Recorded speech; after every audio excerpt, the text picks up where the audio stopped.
The Office of the Insurance Commissioner's mission is to protect consumers and to look after a healthy insurance market. Climate risk threatens both.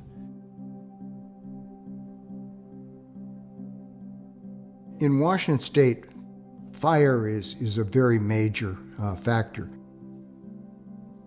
Flood is another significant issue. Sea level rise here in the state of Washington. We're looking at the impact on our economy potentially. We're very reliant on hydropower. We've benefited as a state tremendously with hydropower. Is it going to be available in the same way in the future? We can expect more and more of these extreme events. We can expect to see it continually getting warmer. We'll expect to see much less mountain snowpack, much more frequent floods and droughts, and lots of impacts on our buildings, our roads, our highways and bridges, and lots of impacts on our communities. This is not an east side or a west side of the state issue. Wildfires are happening on the west of the Cascades, and flooding occurs on the east side of the Cascades. This affects all Washingtonians across the state. Big insurance companies already know that the risks are rising. Sea level is rising, risks of hurricane is rising, and as we see here on the West Coast, the risks of wildfires is rising. If the insurance companies perceive the risk to be very high to them, that they could have significant losses where they have written policies, they're not going to want to write as many or any policies in those areas. The insurance industry is involved with climate risk because property damage claims have been rising over the last 5 years. The cost to repair property from wind, from flooding, from storm surge, from wildfires has gone up and up and up.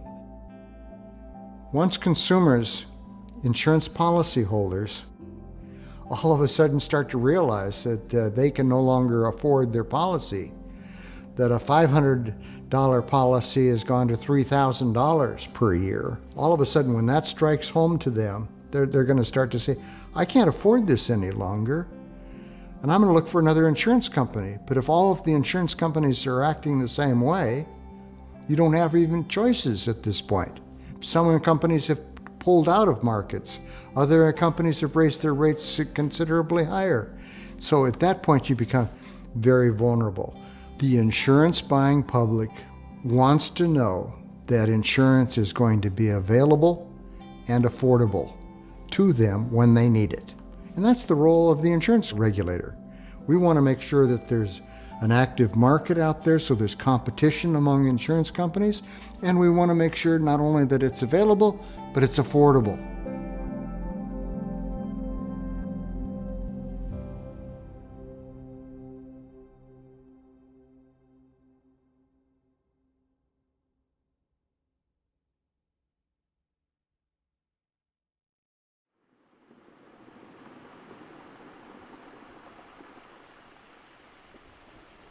I've seen the changes in places that I used to go that aren't there anymore because they've washed away or the water has risen. Change so you go back and you say, where is the smokehouse my uncle had? It's gone. Where is the place where children and elders too used to swim? It's gone. It's ocean now.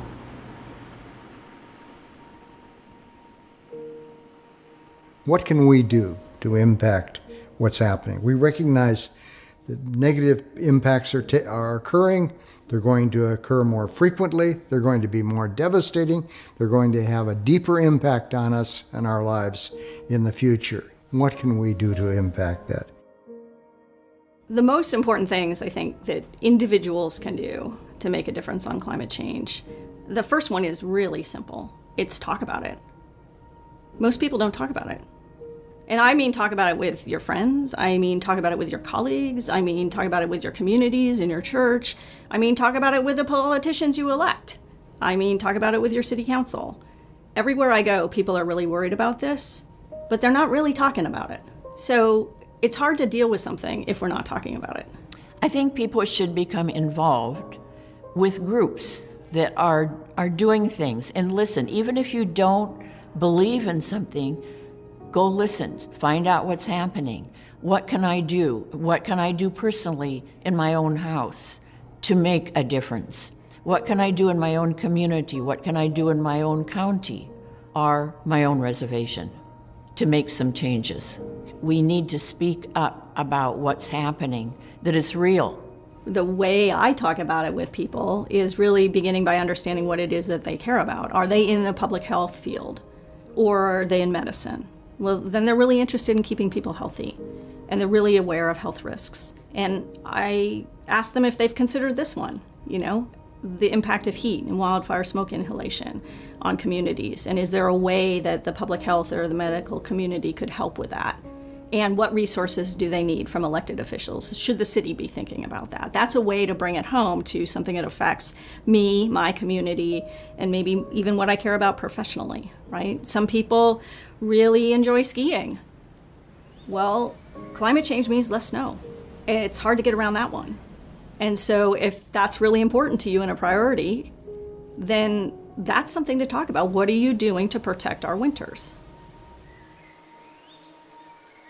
Other people care about wild spaces, or people care about farm worker safety, or all kinds of different things.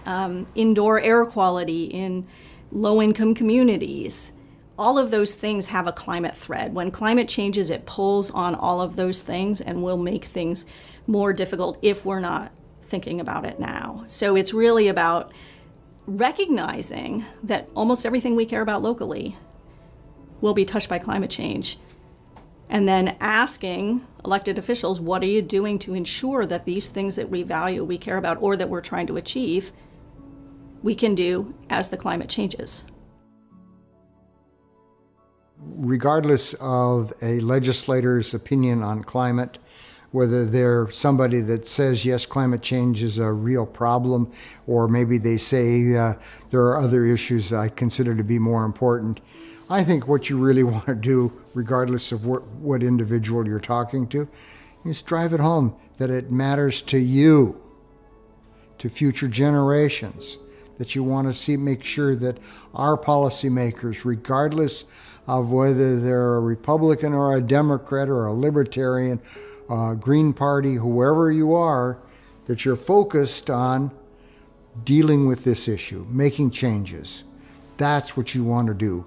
And identifying it as an issue important to you as a voter, that's what you need to drive home. As an individual, as a tribal member, as a steward, I believe we can make a difference. We can make a difference if we start now.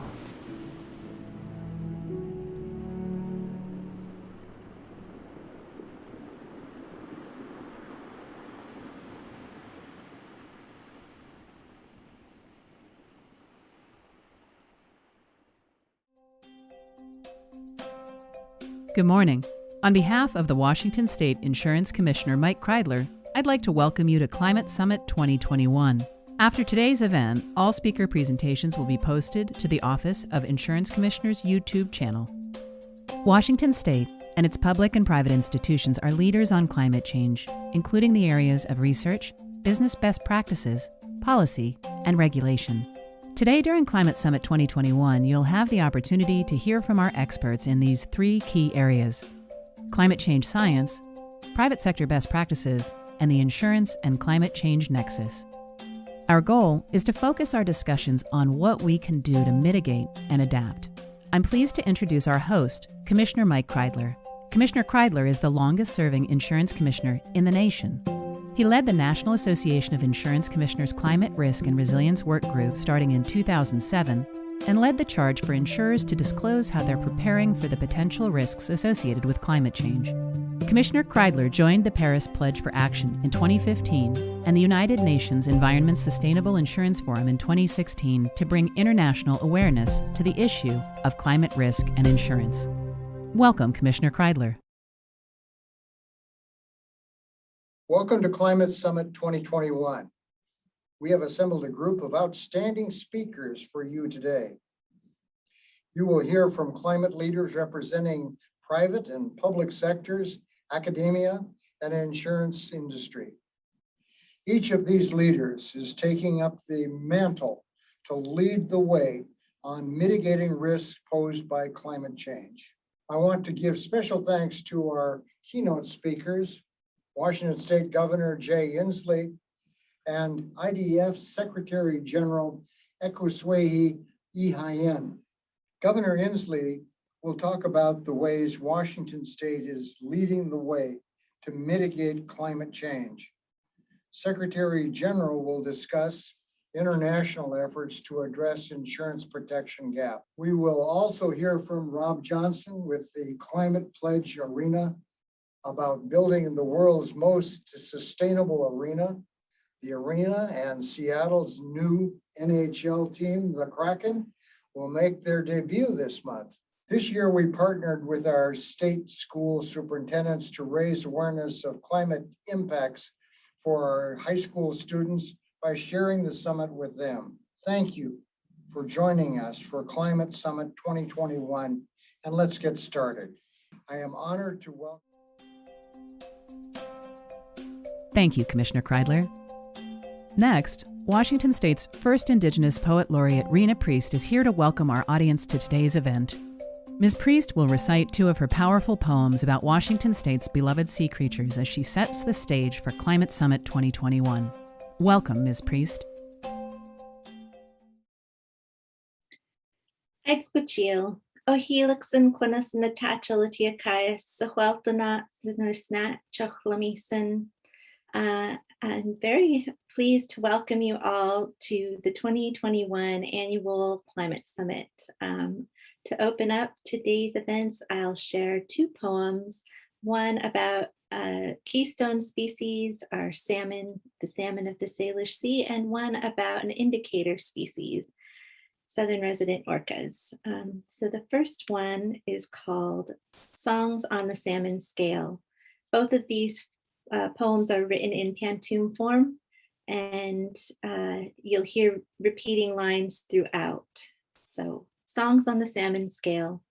A salmon is a song sung in rounds, a series of concentric circles like a raindrop in the sea, rippling out and returning.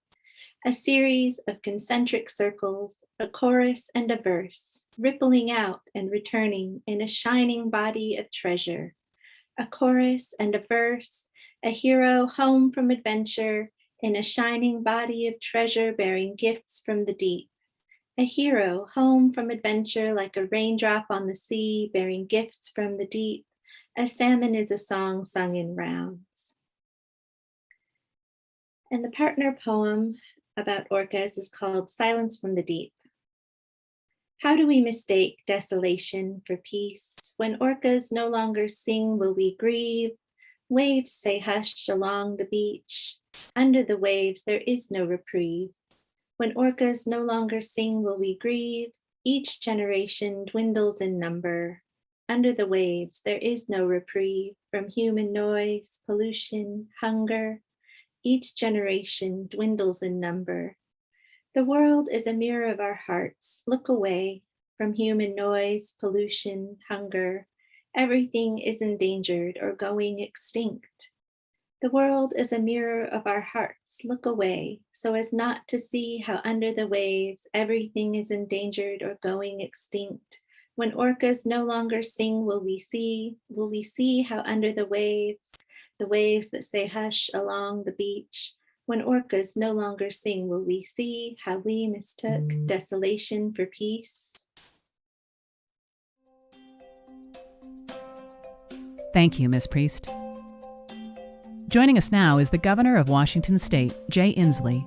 Governor Inslee is a fifth-generation Washingtonian. He's lived and worked in urban and rural communities, which is why he understands the urgency to protect all corners of the state from climate disaster. Today, Governor Inslee will break down how his administration is fighting climate change head-on. Welcome, Governor Inslee. Hi, Governor Jay Inslee here. I'd like to say hello, and I'd like to start by thanking Washington's Poet Laureate Arena Priest for opening today's summit. It's inspiring. I'd also really like to thank Mike Kreidler and his office for hosting today's climate summit. Mike's been a great leader on a host of things, including climate. You know, we know climate change can be disastrous for the world we know. That existential uncertainty is causing real problems in our economy as well. And this crowd knows the immense risk to insurers and policy holders going forward. I was in the Met Tower yesterday talking to Sun Mountain Lodge, who had millions of dollars of losses from smoke damage from a fire. We know what we're up against. So I want to thank Mike for his many years of work on climate issues at the state and national level. He joined the Paris Pledge for Action in 2015 and the United Nations Environment Programme Sustainable Insurance Forum in 2016. And this is the Commissioner's 5th Climate Summit, bringing together climate scientists, thought leaders, policymakers, and the insurance industry. I know students are watching this today, and I want you to know there is so much you will be able to do in this fight going forward. The work we're doing certainly will involve you and your futures and your future families and grandchildren. And it is going to take a multi-generational effort to save the world. And Washingtonians are at the vanguard of this effort, as we always are. We've established the best laws in the country to cap and reduce greenhouse gas emissions, get to 100% clean electricity, and address environmental justice for the communities most impacted by air pollution and climate change. And we're going to keep pushing. We're pursuing strategic investments in electric vehicle infrastructure and transit, in getting carbon pollution out of our buildings and transitioning off of natural gas, in leveraging our lands as natural climate solutions to repair our climate by pulling carbon pollution out of the atmosphere. And we're siting the clean energy facilities of the future in Washington. And we're investing in making our communities greener and more resilient. And we are creating thousands of jobs in the process. I went to the opening of our first electric bus manufacturing plant in Ferndale, Washington a while back. We're building the world's first commercial all-electric airplane in Arlington. I just walked out of a meeting of a potential company doing some renewable energy work to hiring thousands of people in our state. So that's good news. But this industry is important. With the U.S. insurance industry representing 3% of GDP and holding $8 trillion in investments, you have the opportunity to influence how we get more of the economy on track to an emissions-free future. Insurance companies can help sound the alarm in ways that inspire action. And as an industry on the front lines of the costs of climate change, you are so well positioned to make the essential point that the cost of inaction on climate change is far greater than the cost of taking action to save our future. And beyond what you say, your actions, through the investments you make and the conditions being placed on those insured, we know can encourage the individuals and companies you insure to be prudent and to upgrade their assets to greener, more fuel-efficient, low-carbon solutions. Now, as the world scientists warn that we've reached code red on climate change, there's never been a more important time for the insurance industry to keep up this critical work, to keep leveraging financial investments and insurance products, to get businesses, utilities, and institutions to move more quickly to net zero, and to keep using the industry's platform to lift up the need for deep, rapid decarbonization of our economy. I want to thank everyone who's been speaking today and everyone who appreciates the urgent need to find solutions to the biggest threat facing humanity in this or any generation. And I want to ask you to be leaders. Look, you don't have to be a governor or president or senator to be a leader. Everybody within the sound of my voice can be a real leader here, and we have a tremendous opportunity to rescue our communities from this dire threat. So let's do this together. I know we can meet this challenge. Be well. Thank you, Governor Inslee. Next, I'd like to introduce our keynote speaker, Ekoswehi Ihayan, the Secretary General of the Insurance Development Forum. The Forum is a public-private partnership led by the insurance industry and supported by the World Bank and the United Nations. The aim is to enhance the use of insurance to build greater resilience against disasters. The Secretary General will address the insurance protection gap. Welcome, Secretary General.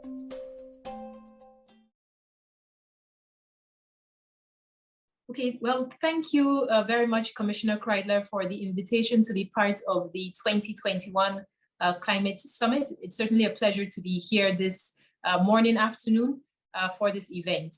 So today I'm going to be focused on, I will be speaking on the specific theme of addressing the protection gap.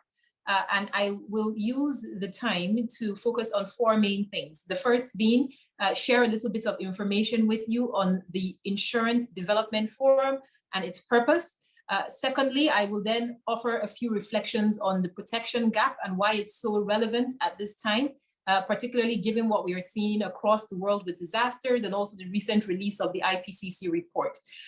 Third, I will also share a little bit of insight in terms of what we're seeing as it relates to innovative ideas emerging in terms of how insurance can help to address this protection gap. And then finally, offer some thoughts and reflections, which I hope can inform some of the subsequent discussions and exchanges that we can have. So with that, the Insurance Development Forum is a public-private partnership led by the insurance industry, but supported by international organizations. It was first announced at the UNFCCC COP21 meeting in Paris in 2015, but officially launched in 2016 by the insurance industry and co-chaired by the World Bank as well as the United Nations. Our aim is to optimize and extend the use of insurance and related risk management capabilities to build resilience and protection for people, businesses, communities, from disasters and economic shocks. Currently, we have 5 working groups that really speak, I believe, to the core areas that we should be focused on when we think about the protection gap and the needs that are out there. The first being on risk modeling and really working as a public sector and the private sector working together to improve the availability of risk information and risk insights. Our second area of focus is on law, regulation, and resilience policies, which I know will resonate with this community. And we have 2 working groups that are focused on really designing new solutions. And this is a sovereign and humanitarian working group, as well as an inclusive insurance working group. And then finally, thinking about insurers on both sides of the balance sheets, not only in terms of their underwriting capacity, but also on the investment side, really thinking about how we can increase the investments that insurers are making in terms of in infrastructure, particularly in emerging markets. And so we have over 200 experts working actively over these 5 working groups to help to address, again, this overarching problem that we see as it relates to the protection gap. The second slide in my presentation just gives you an overview of the members of the IDF. So you will see not only the large insurance and reinsurance companies and brokers, but also very much a public sector presence within the IDF. So for example, the German government sits on our steering committee, as well as I mentioned earlier, the United Nations, UNDP, the World Bank, and others. So getting to the heart of the conversation that we are here to have today, which is the focus on the protection gap, and obviously how that converges with climate change.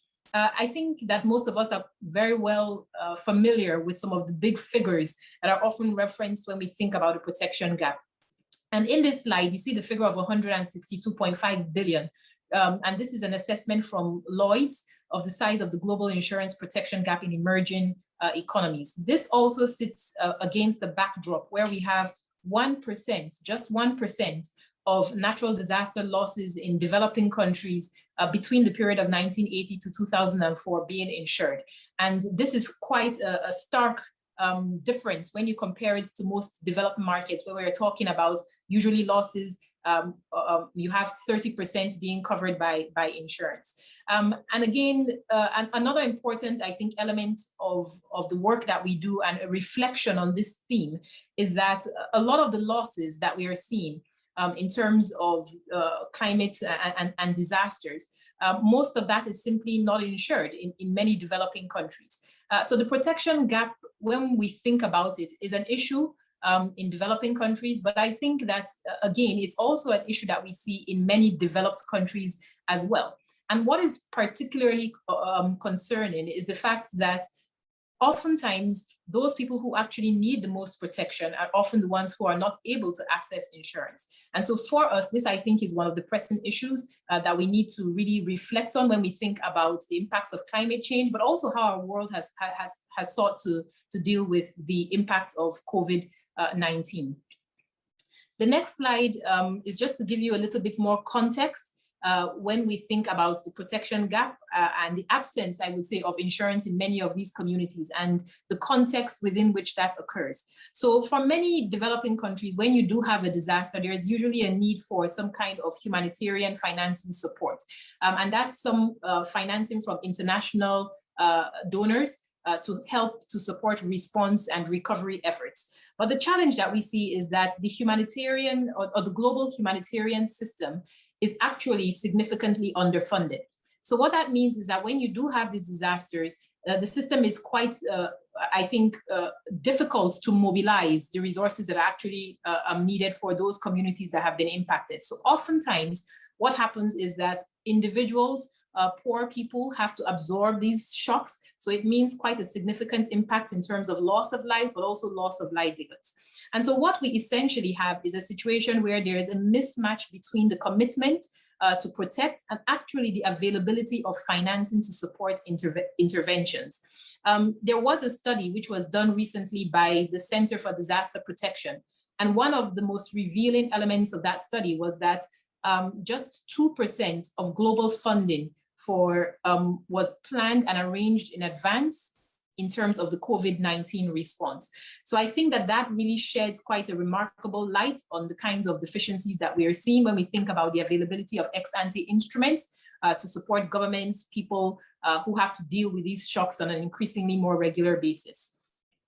Another element of this is also the challenge of looking at infrastructure investments that are being made in many of these countries. Infrastructure obviously is an essential ingredient for the success of a modern economy, has positive impacts in terms of output, productivity, and just fundamental for long-term growth. And a lot of these governments are actually investing significant resources in terms of infrastructure, both at the sovereign and sub-sovereign level.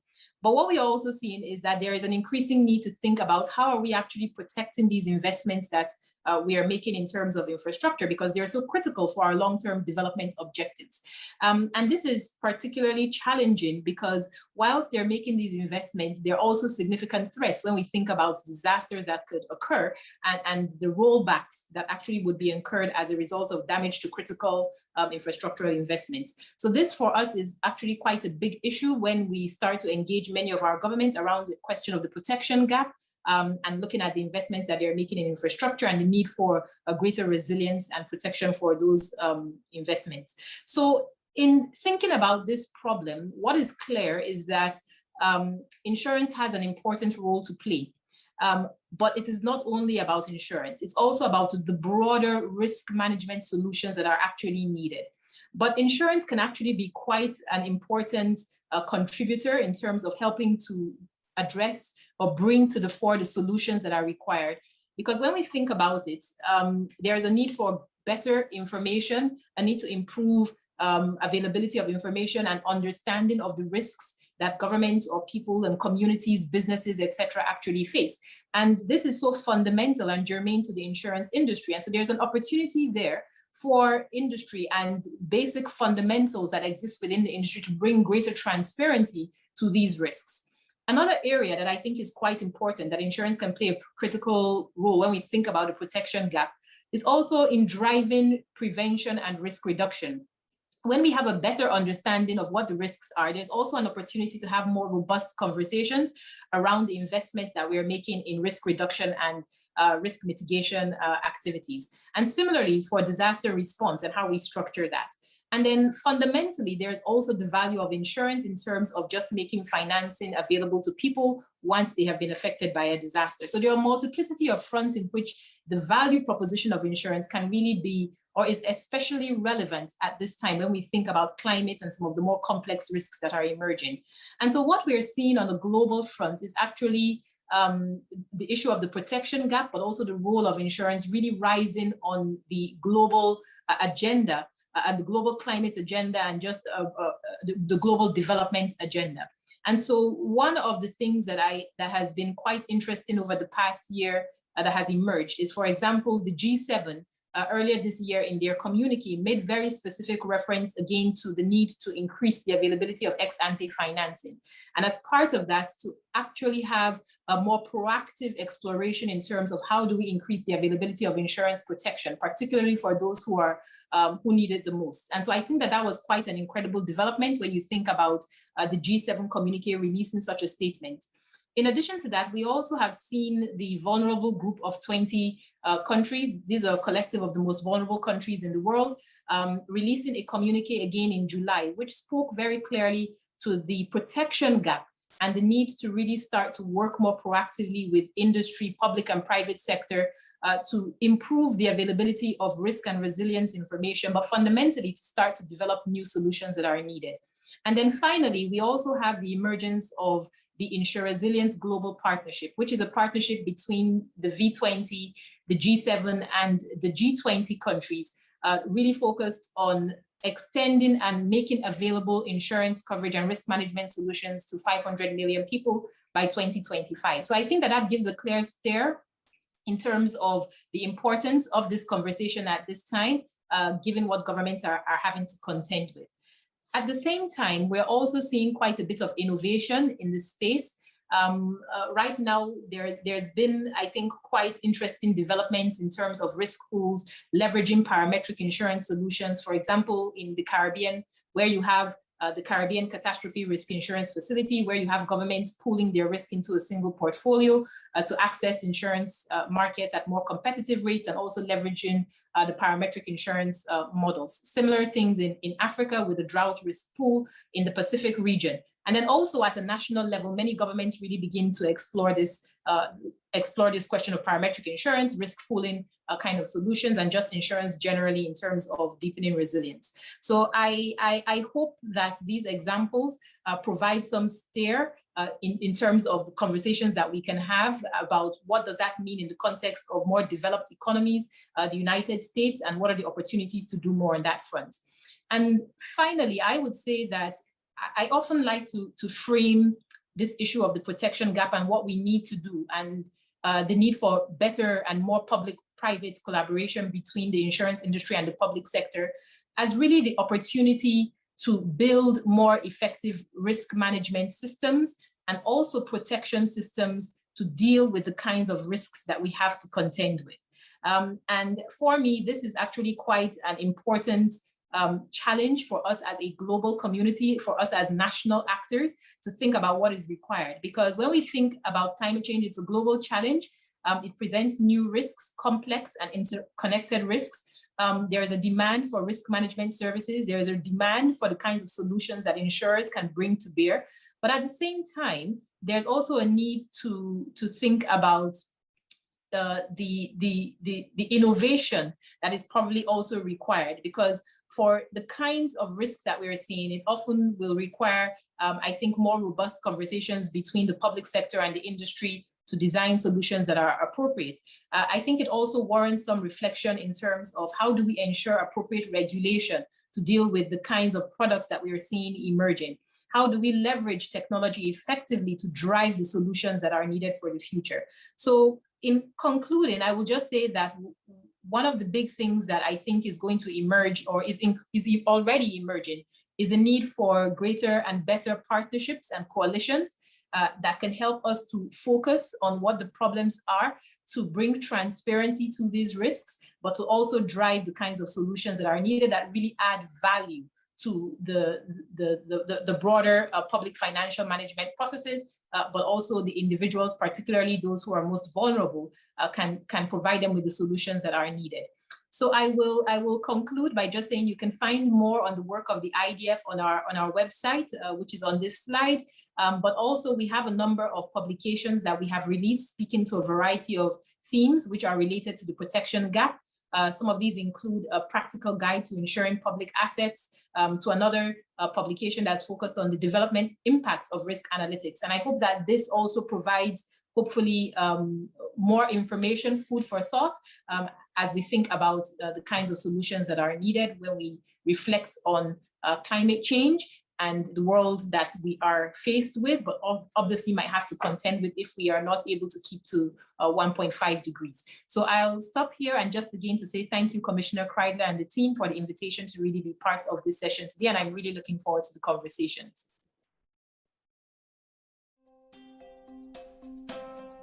Thank you, Secretary General. Here now to examine climate change science and effect is Dr. Amy Snover. Dr. Snover is the director of the Climate Impacts Group and University Director of the Northwest Climate Adaptation Science Center at the University of Washington. Dr. Snover will be speaking to us about climate risk in the Pacific Northwest. Welcome, Dr. Snover.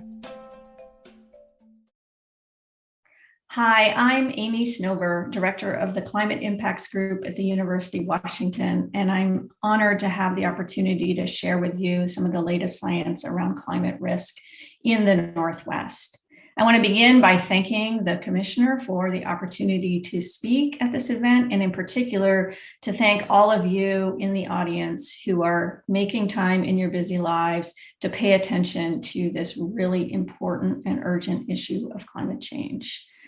Our organization was honored to help partner with the Insurance Commissioner to host his first Climate Risk Summit in 2016, which was held at the University of Washington with about 150 people attending, if I remember correctly.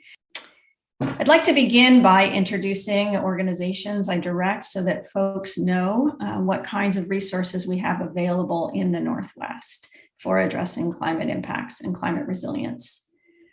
The University of Washington Climate Impacts Group has been working since 1995 to build climate resilience across the region by advancing awareness and understanding of climate risks, and to work closely with folks to apply this information as they act to shape our region's future. We are also the proud hosts of 2 federal programs of cross-regional collaboration, also designed to build climate resilience: the USGS-funded Northwest Climate Adaptation Science Center and the NOAA-funded Northwest Climate Resilience Collaborative. So in my talk today, I want to think a little bit about where we are now on our climate change journey, what's new from some of the recent science reports and observations, and a little bit of reflections on what the road ahead of us.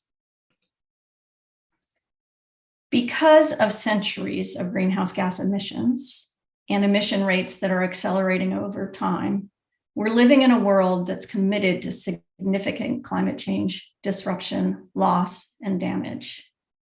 There is no doubt that we've changed Earth's climate through our activities, and with consequences for a broad range of aspects for the atmosphere, oceans, snow, ice, Earth's fauna, ecosystems, and all of us who live on this planet.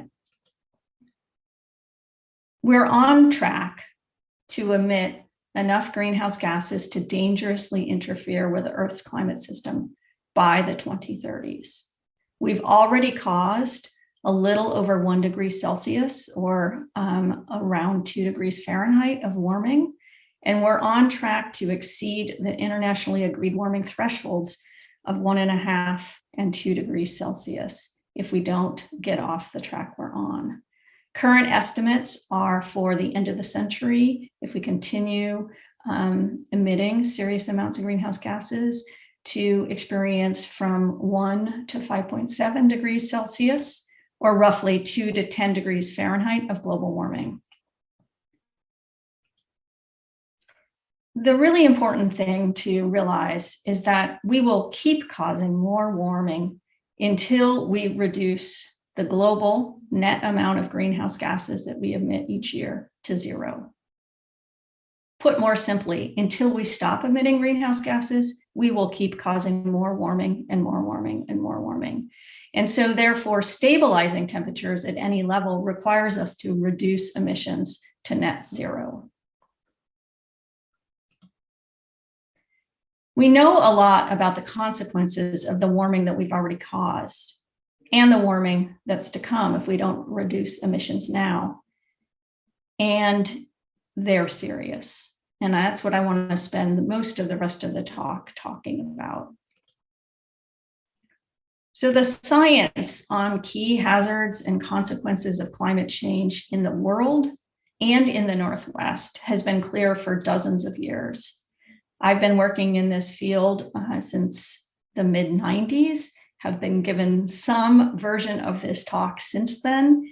And let me tell you, we know a lot, and we know a lot of detail, and we have a lot in hand to help us prepare. So we can expect climate change to bring us a significantly different climate here in the Northwest. We expect to see warming in all seasons. We expect more frequent incidences of extreme heat. And overall, we're really going to see ourselves moving outside what we think is normal. So by the 2050s, we expect that annual temperatures will be warmer than what we experienced during the past century. So let me say that again. The average year by the 2050s is going to be hotter than the hottest year of the 20th century.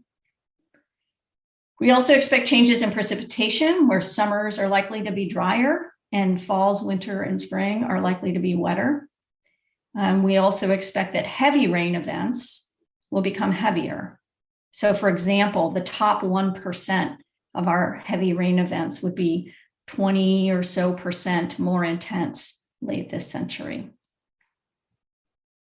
All of this will bring fundamental changes to the water cycle that we depend on and that underlies life in the Northwest. The big change will be the effect of warming on our mountain snowpack.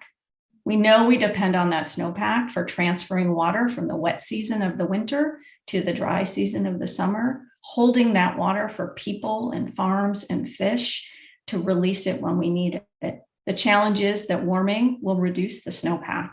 And so depending on how much we emit, that snowpack is expected to decrease over time. So by the 2040s, we expect that spring snowpack in Washington will be about 45% less than it was in the past century, and about 65% less, or only 1/3 of what we expected in the past by the 2080s.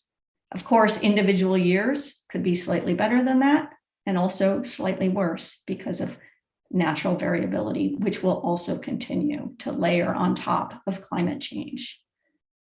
Overall, I would say the changes in the water cycle are making the drier times drier and the wetter times wetter.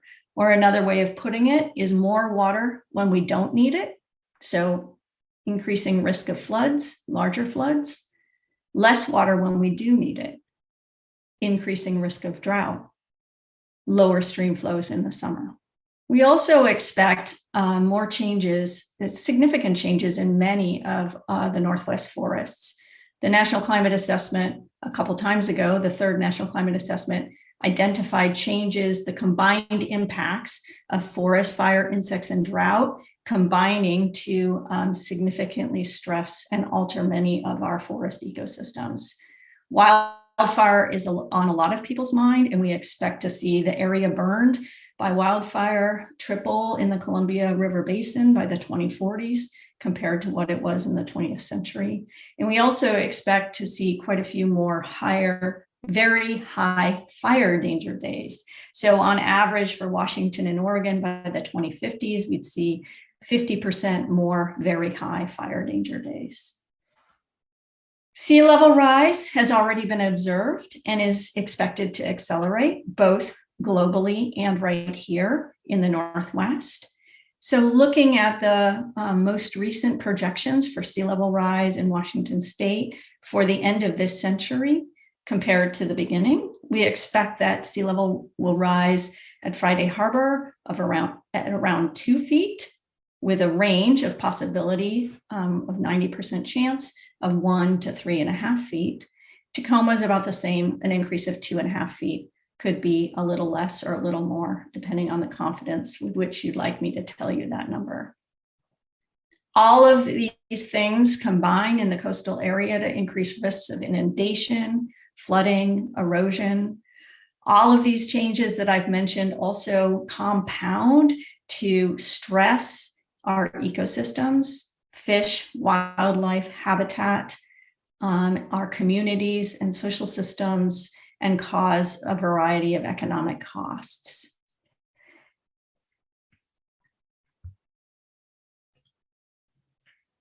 In addition to the decades of climate science and climate impact science showing us what changes to expect on the ground, decades of climate impact and risk assessments have shown us what's at risk as a result of these changes in the Northwest. I'll just point out one of them here, which is the 4th National Climate Assessment, which was released in 2018. And the chapter on impacts on the Northwest identified these 5 areas of importance to the region that are most at risk from climate change. They identified our critical infrastructure, electricity, water, transportation systems at risk from hazards due to climate change, changes in temperature, and other effects, changes in demand that are caused by climate change. Climate change is also going to stress our natural resource sectors and economies in the Northwest. These range from forestry, fisheries, agriculture, and the communities dependent on them.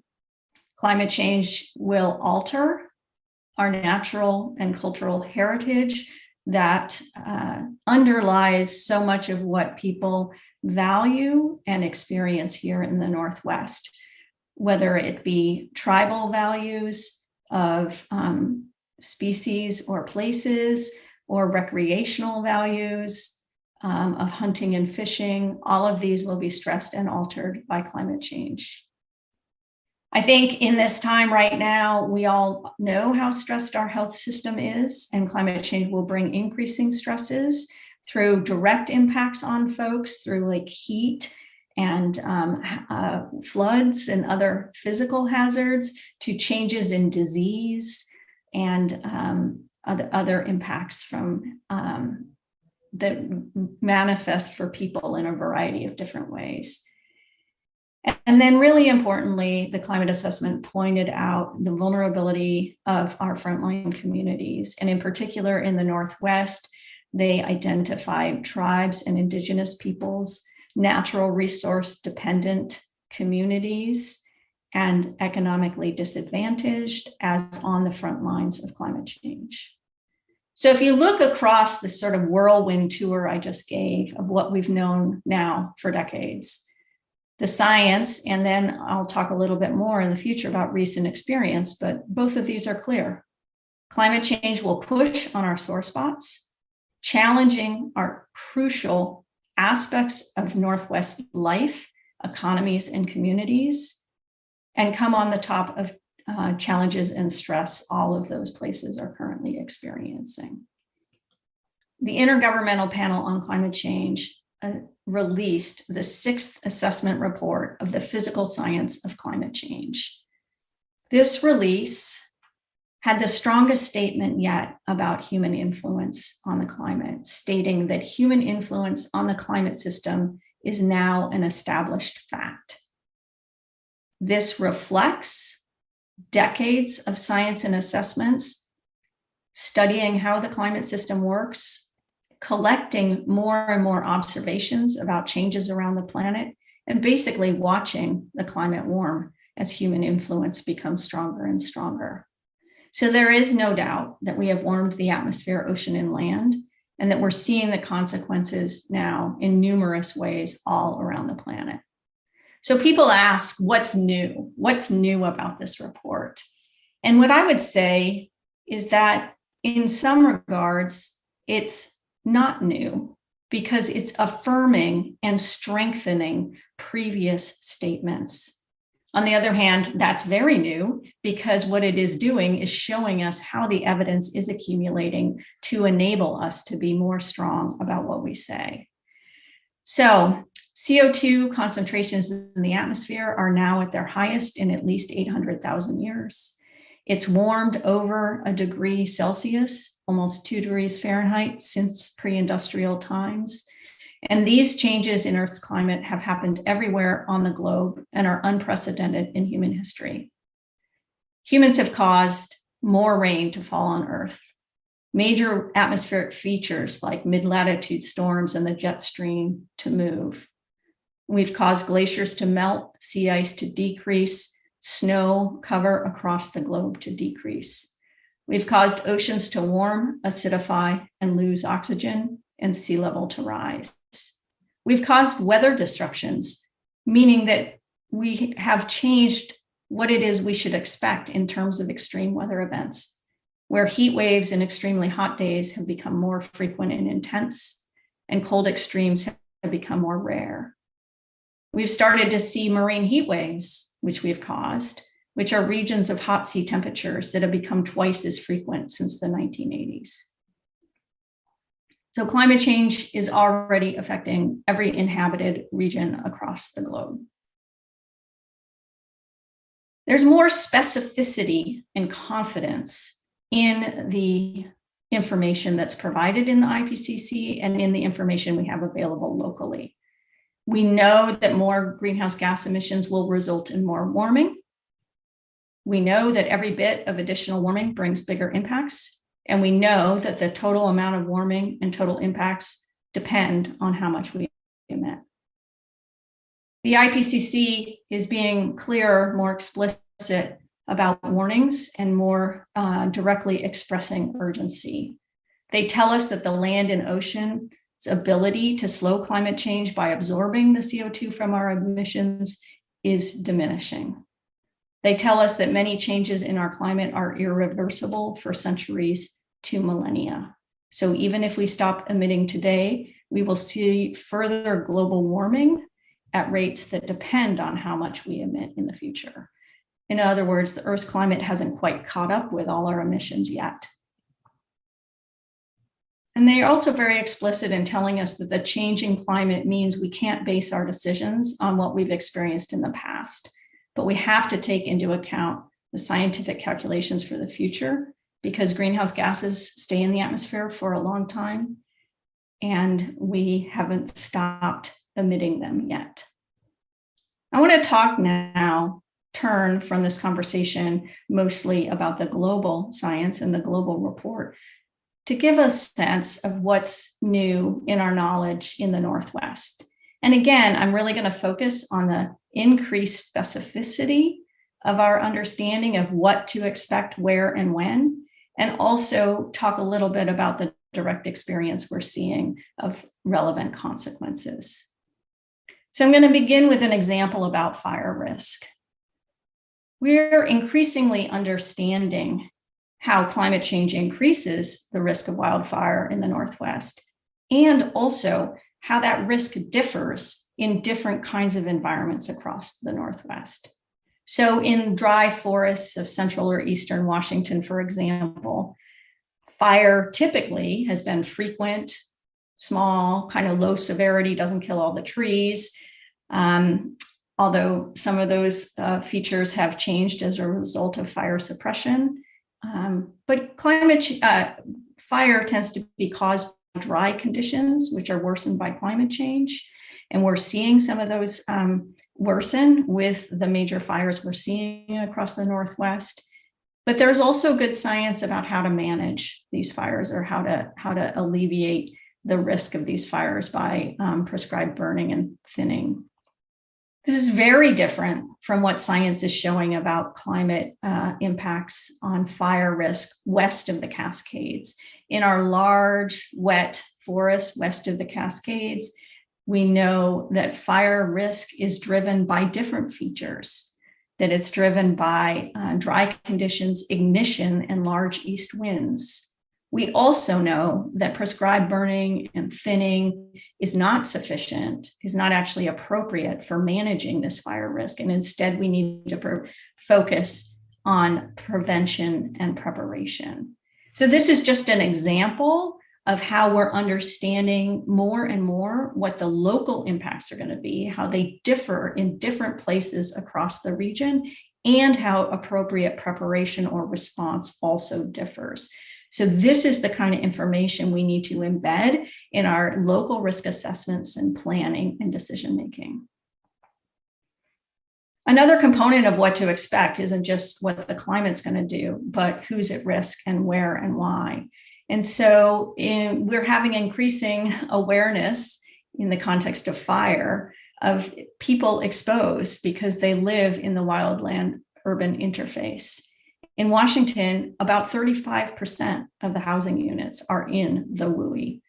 And many of these communities are not adapted to the current wildfire risk, let alone the future. So we know what climate change will bring with this doubling of acres burned in grasslands, 4 times the acreage burned in forests by the 2040s relative to late 20th century. We know we're increasingly exposed and not prepared for current risks.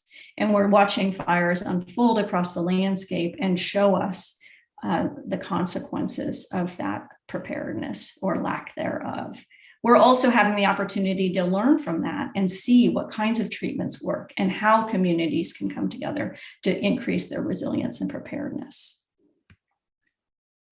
Another aspect of wildfire risk, of course, is the increasing risk of smoke events reaching population centers.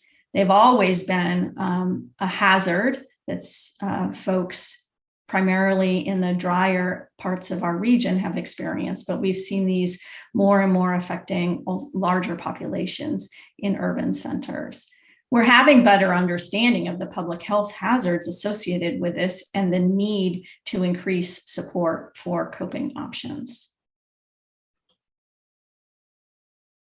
During the last days of June this year, the Northwest, the Pacific Northwest here in the US and in Canada, experienced temperatures that had never previously been observed when a heat dome, which is a strong high pressure system, basically traps the heat and parks itself over us, happened. So records were broken across the region by huge margins. By a much larger margin than many of the climatologists or other researchers here in the region had ever seen in a heat wave. Canada set a new all-time temperature record of 121 degrees, I think, in the village of Lytton, which was largely destroyed by a wildfire that started shortly afterward. Portland had record high temperature of 116. Seattle reported 3 100-degree days, as many as it did the entire last century. There are many impacts of these, the worst of which were the fatalities. Several hundred people were estimated to have died. There are wildfires, crop failures, transportation system challenges, slowdowns or closing of some of the transit systems in Portland, a long list of challenges across the region. These heat events in general are the form of extreme weather most likely to be affected by climate change. So this particular event was extremely unlikely to have occurred without global warming. Right now, with the amount of warming we've experienced, scientists have estimated that the risk of such an event happening in any year is about 0.1%. As we look forward, if we continue warming and emissions and the globe warms to 1.5 degrees Celsius, the risk would increase for an event like this from 0.1% to 20%. We know that the risks of heat events like this are not evenly distributed. And to make that point, I just want to share maps of the Seattle-King County metro area with a heat mapping project that King County recently did, showing how on hot days, heat is not evenly distributed across the landscape. Some areas are several degrees warmer than other areas, and this reflects actually long-lived patterns of inequities and discrimination in our communities. So we're not evenly exposed, which means we also need to prepare in different ways and provide preparation resources to those areas most at risk. So both at the global scale and right here in the Northwest, we are seeing events happen like our large wildfires, like the heat dome event, that are right along the lines of what we expect from climate change and are in some part or another caused by climate change. We've also have a long list of impacts that we can expect to unfold across the region.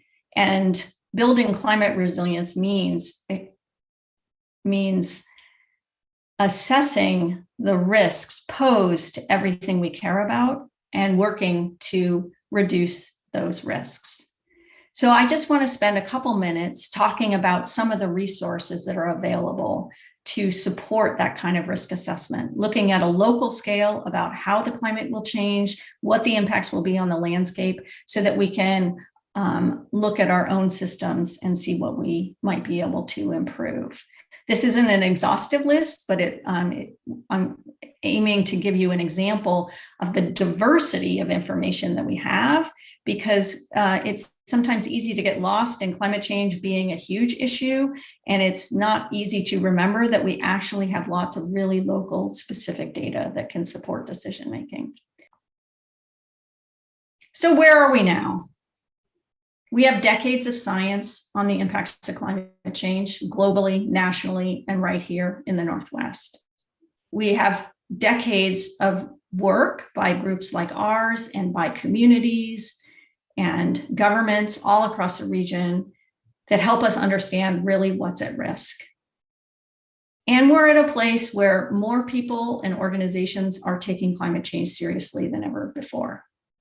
We're living right now in a world where the human influence globally and locally is becoming increasingly obvious to, I'll call them ordinary people who weren't necessarily paying attention, or to people who thought this might happen, but it was all going to be a long way off. I'm experiencing that with the kinds of inquiries I'm getting, requests to speak, not just to planners or engineers or government officials, but I'm asked to talk in the media about climate impacts on tourism, on outdoor recreation, on urban planning. We've been asked to give talks to marine insurance industries. All of these folks are showing this. They're actually demonstrating how awareness and concern is at a level that I haven't experienced before in my career. And I know that other talk on climate change in the American mind and opinions surveys is also showing that.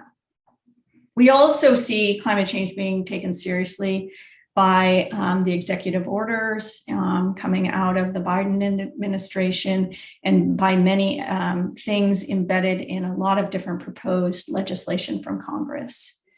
We're seeing climate change being taken seriously in our state by the passage of the Climate Commitment Act and a bunch of other legislation, by this summit and the acts of the Insurance Commissioner, by our state agencies starting to embed sea level rise information in their capital grant planning. The list goes on.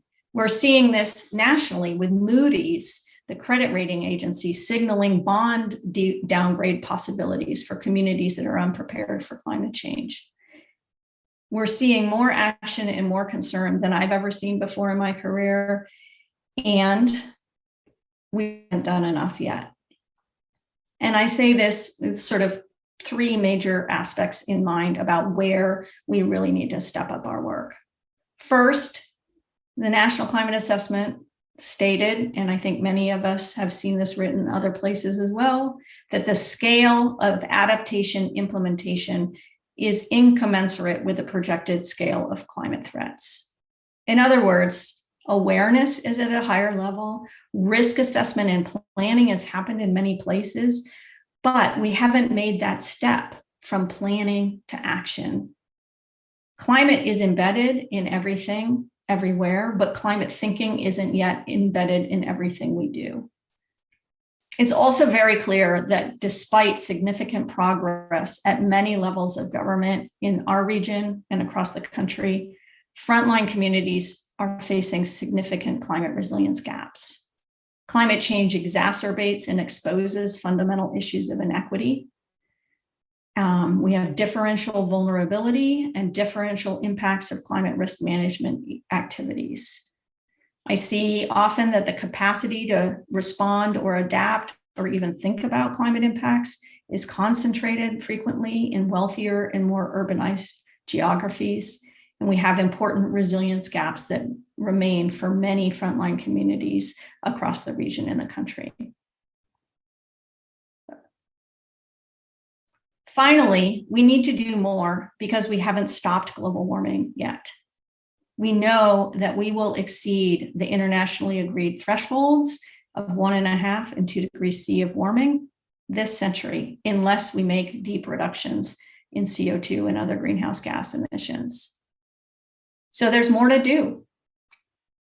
We need to implement our adaptation and preparation decisions using this locally specific science about impacts and exposure.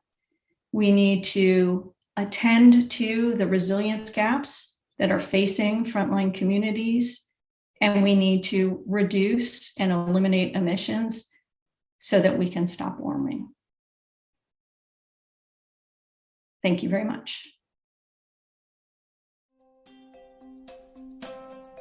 Thank you, Dr. Snover. How does the public perceive climate change?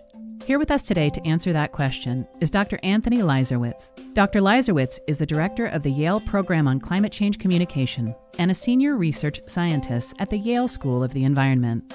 He will explain climate change in the American mind. Welcome, Dr. Leiserowitz. Hey everyone, my name is Anthony Leiserowitz. I'm the director of the Yale Program on Climate Change Communication at the Yale School of the Environment. And I'm really excited to be with you again for the second year and to give you an update and a little more information than what I provided last year about climate change in the American mind. So just a quick reminder, we study how do Americans and other people around the world respond to the issue of climate change. What do people understand and misunderstand about the causes, the consequences, and the solutions to climate change? How do they perceive the risks? So the likelihood and severity of different types of impacts. What kinds of policies do people support or oppose? And then what kinds of behaviors are people engaged in around climate change, which of course increasingly is not just carbon pollution reduction behaviors, but increasingly preparedness and adaptation behavior. Ultimately, as scientists, our question is answering the question, why?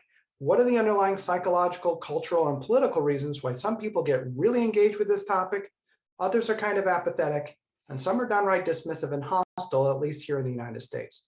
So we work all over the world. We've been doing lots of work at the national level, the state level, the local level. But for today, I'm going to really zero in on climate change in the American mind. So let me just remind those who, or introduce those who didn't see me speak last year, that it would be, I'll start with a proposition, that it would be great, it would be wonderful, in fact, if all Americans could have the equivalent of Climate Change 101. A full semester course dedicated to understanding here's how the climate system works, here's what the causes are, the consequences, the solutions, you know, several months worth of instruction on here's what this issue really is and why it's so important. But of course, that's never going to happen, not in a population of over 300 million people. Most people don't have the background, they don't have the training, they don't have the time, they don't have the interest to really get in and understand all those details. So the critical question is, given that the vast majority of people are going to have a limited amount of shelf space devoted in their heads to this issue, what are the core things that people need to understand? Okay. Now, of course, if you're a water resource manager, you need to know lots of additional information, but I'm talking about the general public here. What is it vitally important that people know? And in the course of our work and many of our colleagues around the world, we think we've identified 5 key ideas that we think all people should understand. And moreover, we boiled those 5 key ideas down to just 11 words. And so let me start there. And here we go. The 5 key ideas. Scientists agree It's real, it's us, it's bad, but there's hope. Now that's very simple, but it's deceptively simple. I like to call these meta ideas because in fact, you can instantiate, you can provide evidence for, you can tell thousands of stories reinforcing each of these critical understandings in your audience's mind. Okay, here are all the ways that we know that climate change is in fact happening on planet Earth today. Here's all the dozens of ways that we know that climate change is being caused by us, by human activities. Okay, of course, the climate has changed naturally over millions and even billions of years of Earth history, but this time it's different. This time it's the direct result of the burning of fossil fuels and land use change around the world. Okay, humans basically dumping carbon pollution into the atmosphere, which is having all kinds of cascading effects. Here are the thousands of ways that it's already harming us right here, right now. And of course, it's going to get much, much worse in the future if we continue on the current path. And then last, but absolutely not least, but there's hope. And this is absolutely critical to begin to communicate because most people don't yet know what we can do about this. That in fact, we have most of the solutions we need already in hand.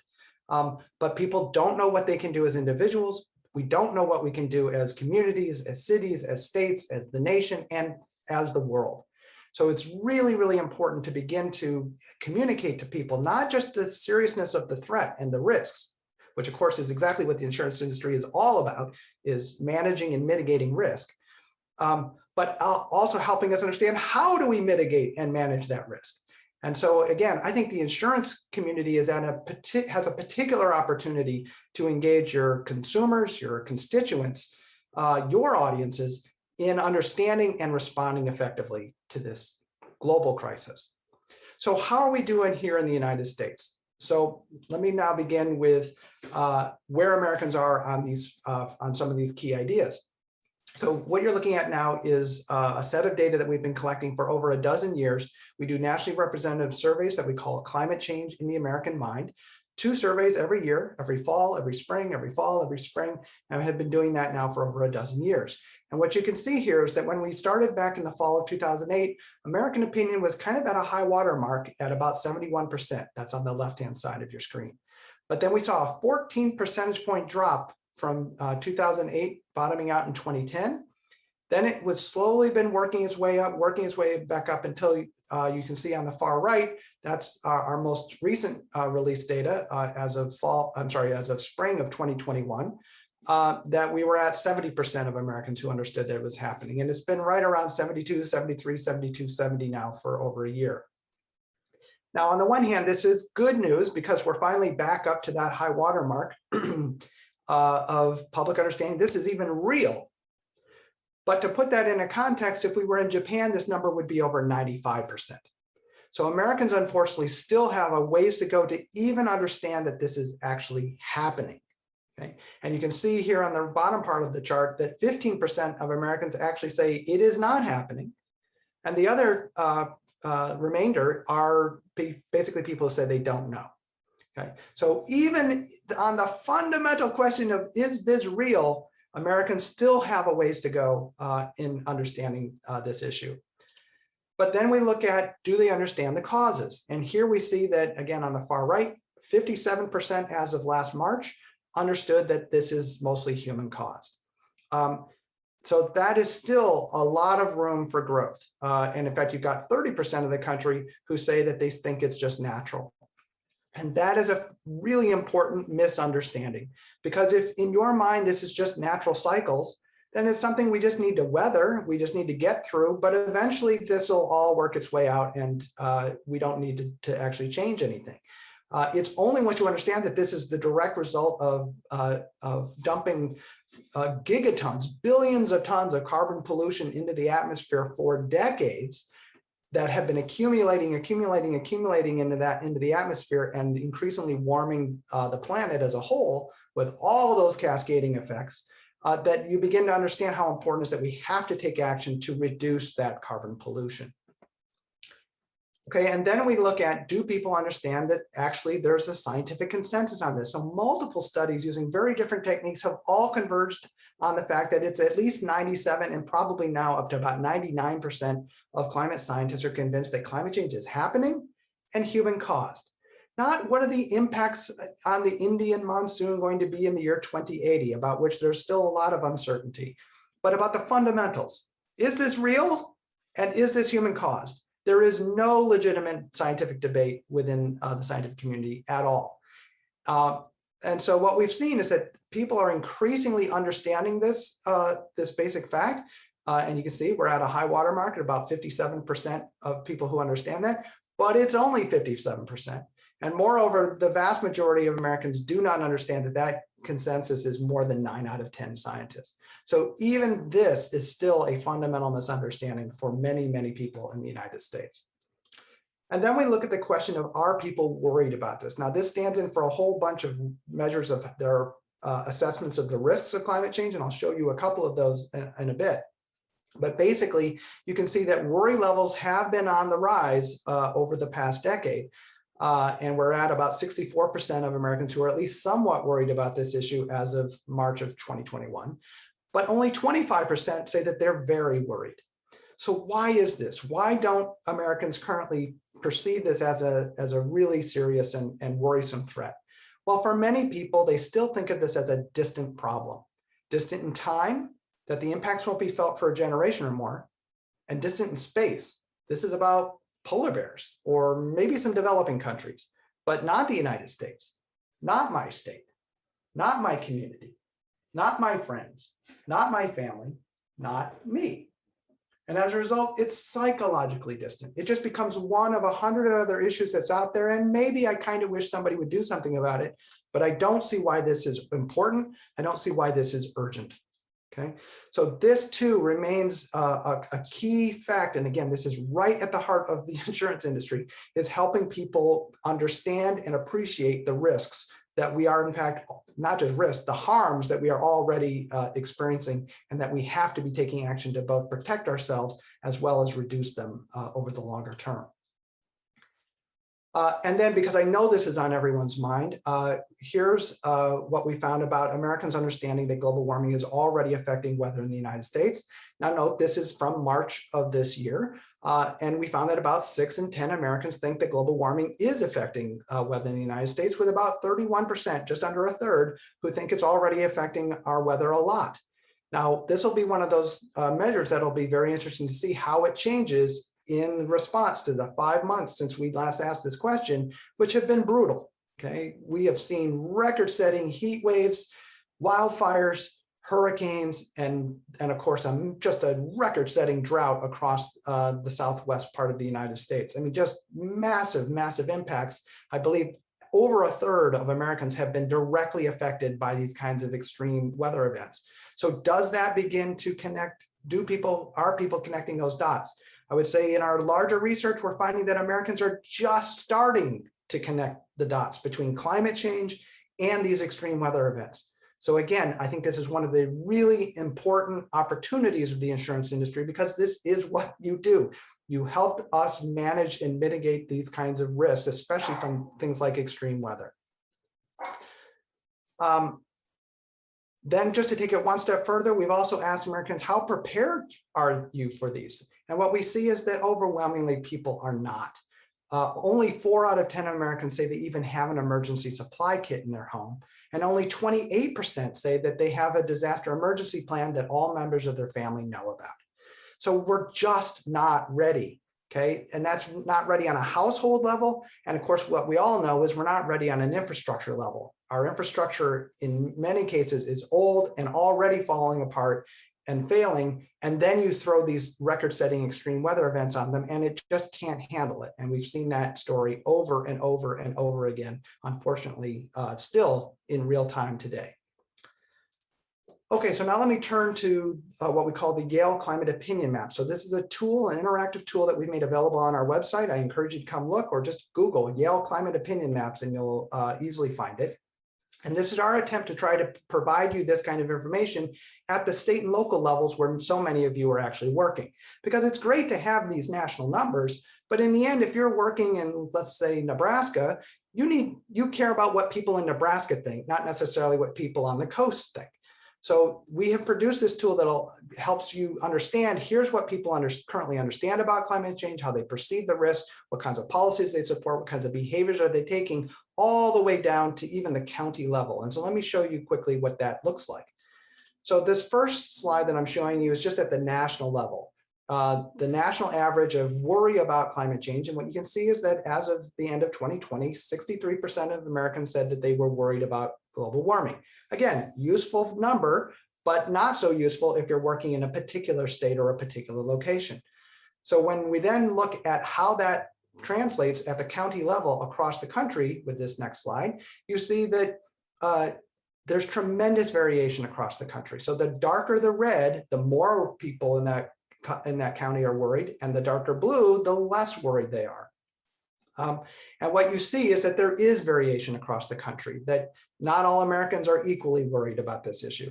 And this kind of map has lots of really fascinating patterns in it, which I don't have time to talk about, but I will just point you to Texas as one of my favorite examples, because Texas in many people's minds is just this conservative, very rightward, state, often led by climate denying governors. It seems like it's one of the last places in the country you could have a constructive conversation about climate change.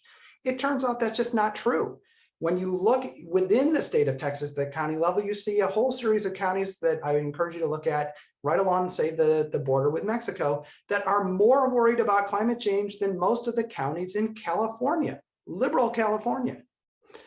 What's going on there? Well, this relates to other research that we've done that finds that actually, contrary to common wisdom, which is that only white, well-educated, latte sipping liberals care about climate change, it's just not true.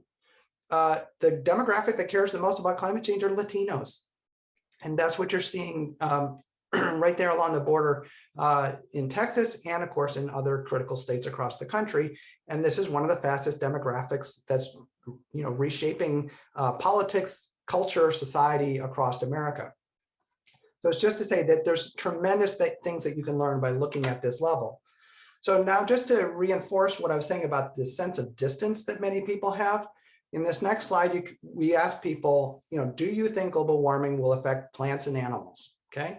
And what we see is that there's just a huge already consensus across the country. I mean, 71% of Americans think that yes, global warming will harm plants and animals, as in not people, but plants and animals. There's only one county in America, which if you look at this map, you'll be able to find it, where you don't have a majority of the population that thinks this, okay? So that's, will global warming harm plants and animals?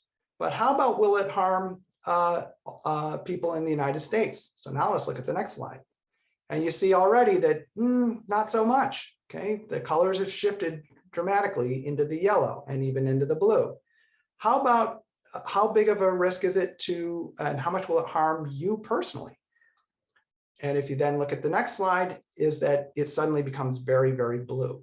That's because, again, far fewer people think that global warming will affect them directly, even though we are, of course, all being affected right now.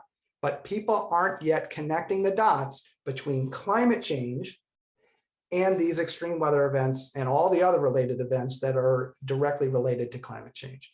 So again, this is still a critical opportunity for all of us, including the insurance industry, to help people better understand that this is actually happening right now. This is not distant in time and space.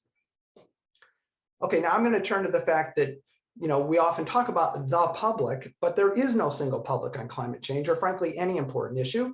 And so I want to quickly introduce you to Global Warming's 6 Americas, that there are 6 very different audiences in this country that each respond to this issue very differently. And that's vital for you to be thinking about when you're talking about your consumers or your constituents. They're not all the same. So here I'm showing you these 6 different groups. The first is a group we call the alarmed. They're already convinced it's happening, human caused, urgent. They strongly support action. Then a group we call the concerned. They also think it's happening, human caused and serious, but they still think of it as distant in time and space. So they don't yet see this as an immediate risk. Then come the cautious, and they're still on the fence. Is this real? Is it not? Is it human? Is it natural? Is it serious? Is it overblown? They're paying attention, but are still kind of confused. Then a small, but I think important group we call the disengaged, who basically say, I don't know anything about this. I think I once heard that term climate change or global warming, but I don't know what it is or why I should even pay attention to it. Then comes a group we call the doubtful. And these are people who say, you know, I don't think it's real, but if it is, it's just natural cycles. So they don't pay much attention to it or see it as much of a risk. And then last but not least are the group we call the dismissive, who are firmly convinced this is not happening. It's not human caused. It's not serious. And overwhelmingly, they tell us that they're conspiracy theorists. They say it's a hoax, it's scientists making up data, it's a UN plot to take away our sovereignty, or it's a get-rich scheme by Al Gore and his friends, and other such conspiracy type narratives. But importantly, they're only 8%. They're only 8%, but they're a really loud 8%. Okay, they tend to dominate the public square and make people think that they're half or more of the country, but they're not. Okay, in fact, 92% of the country is actually happy to have a constructive conversation about climate change. Okay, so don't let the tiny 8%, and in fact, it's even a tinier proportion that are actually active on, say, social media, et cetera, dominate and intimidate everyone else into climate silence, because that's what we too often find across the country is people afraid to talk about climate change because they're afraid of starting an argument with one of these very, very small minority of people. Now, just to reemphasize the fact that there are very different views about and conversations happening, this next slide is, if you could ask an expert on global warming one question, what question would you ask? You see that the groups, the doubtful and the dismissive on the right-hand side of your screen, their main question is, how do you know that it's happening or human caused? And on a deeper level, they're asking, why should I trust you? The middle groups are saying, okay, so it's happening in human cause, but so what? Why should I care? How does this connect to anything in my life or that I care about? And the alarmed and concerned groups, on the other hand, are saying, okay, I got it. It's happening. It's human caused. It's serious. But what do we do? What do we do? What can I do as an individual? What can we do as a community? What can we do as a nation and the world to solve this? And again, insurance is one of those incredibly powerful tools that we have developed as human beings to help us manage these exact kind of risks. So again, you are very uniquely positioned to help engage the larger community, not just here in the United States, but around the world in this critical issue. And then the last slide I just want to show is that we've been tracking the changes in these 6 different groups over time. And what we've seen is a dramatic shift, is that back in 2015, the alarmed and the dismissive, those kind of two polar opposites, were basically tied at 11 and 12% each. But since then, the alarmed have grown by 15 percentage points, while the dismissive have actually dropped pretty substantially. And now the alarmed outnumber the dismissive more than 3 to 1. Okay, that reflects a fundamental shift in the underlying social, cultural, and political climate of climate change. And that's why we're now seeing very robust conversations happening at the national level, at the state level, at the local level, even including by Republican mayors and governors and so on, who are addressing an issue that is far more real for many people than it was 10 years ago. So it's just to say the tides are shifting very dramatically on this issue. So just to conclude, what are the main recommendations I have for you? One is simple. Talk about it. Talk about it with your colleagues. Talk about it with your employees. Talk about it with your constituents. Talk about it with your customers. Okay, they're looking to you as a trusted source because, again, this industry helps us manage and mitigate risk.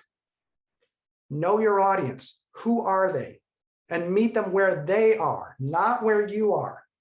I cannot emphasize that enough. You need to be thinking and putting yourself in their shoes, helping them address the issue and engage the issue based on where they are, not where you are. Okay. And one tool to help you do that is to think of these 6 different Americas, okay? And trying to figure out, who is this person or who is this community I'm trying to engage? Where are they in that spectrum? Because you need a very different approach given if they're alarmed versus cautious versus doubtful. And then there's no formulas here, but just a really helpful guideline. Simple, clear messages. Simple, clear messages, not complicated. Okay? Repeat it often, repeat it often, repeat it often, repeat it often, repeat it often, repeat it often, repeat it often. We usually forget that part. By a variety of trusted messengers, which of course includes you. And then just to bring it back to where we started, the at least the 5 key ideas that we think everybody should understand. Scientists agree. It's real, it's us, it's bad, but there's hope. And then just last, we put all of our research available to us, the world on our website. So if you are ever interested in learning more or following to see what the latest results are, please just come to visit our website and sign up. And with that, thank you very much and best wishes for the rest of the conference. Thank you, Dr. Leiserowitz.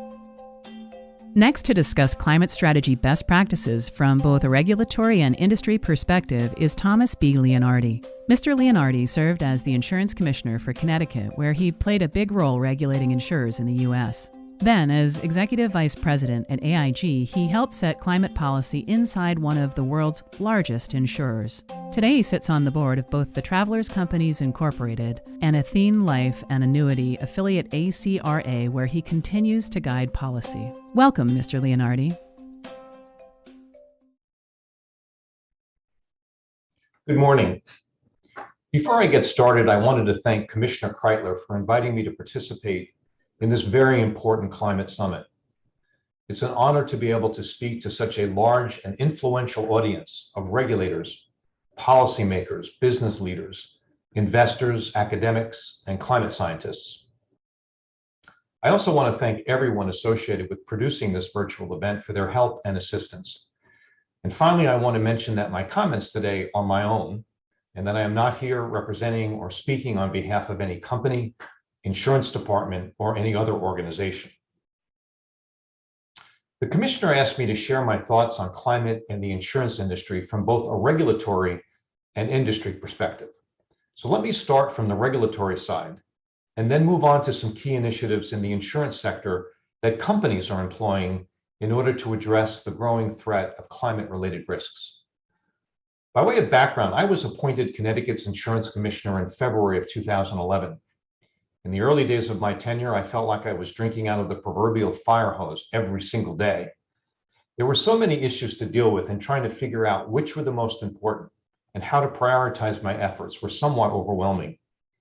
These included the passage of the Dodd-Frank Act in the aftermath of the financial crisis, implementing the new healthcare law and assisting in the creation of the state's health insurance exchange, the NAIC's Solvency Modernization Initiative and its many components, including revisions to the Model Holding Company Act, own risk solvency assessments, enterprise risk reports, supervisory colleges, as well as fast-moving international regulatory proposals regarding capital standards, systemic risk designations, and a variety of other initiatives that all could or would have significant impact on the industry and consumers.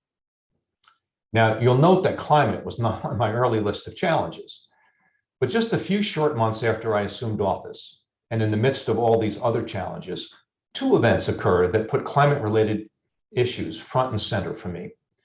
The first was in August of 2011, when Tropical Storm Irene inflicted enormous damage, not just on coastal Connecticut, but throughout all of New England, dropping copious amounts of rain inland, resulting in what was then unprecedented flooding and devastation. I remember the day after the storm, walking door to door along the shoreline with the mayor of East Haven, meeting with distraught residents who in many instances had lost everything, their houses completely washed away and only foundations remaining. Within 90 days of Irene, and again within 90 days after Superstorm Sandy, which also inflicted very heavy damage on my state a year later, insurers had already paid nearly 95% of all Connecticut claims received.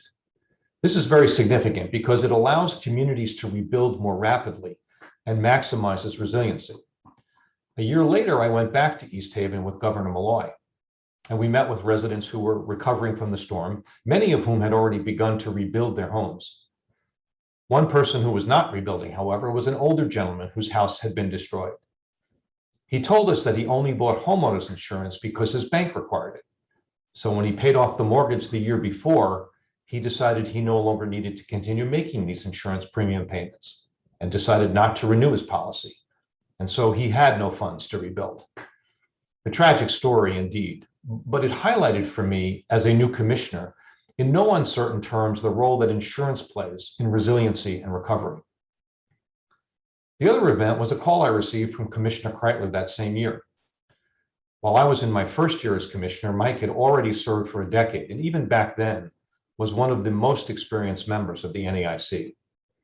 He was also a leader at that time in the regulatory community in terms of understanding the impact of climate change on the insurance industry. He and then California Commissioner Dave Jones were working on a proposal at the NAIC that would require insurers to file a financial disclosure that would reflect the impact on climate-related issues on a company's business. It was not gaining sufficient traction at the NAIC, so they asked me if I would support the initiative. You see, even though it was not likely to become an NAIC requirement at that point in time, by having the regulator of the country's largest insurance market, California, and the regulator of the second largest insurance industry in the country, Connecticut, agreeing to join Washington State in mandating this disclosure would effectively create a national requirement. Now, looking back a decade later, it's hard to believe this disclosure initiative could have been controversial, but it was. The key point was that we, as regulators of this critical industry, did not know what the real impact of climate change was on the companies that we regulated.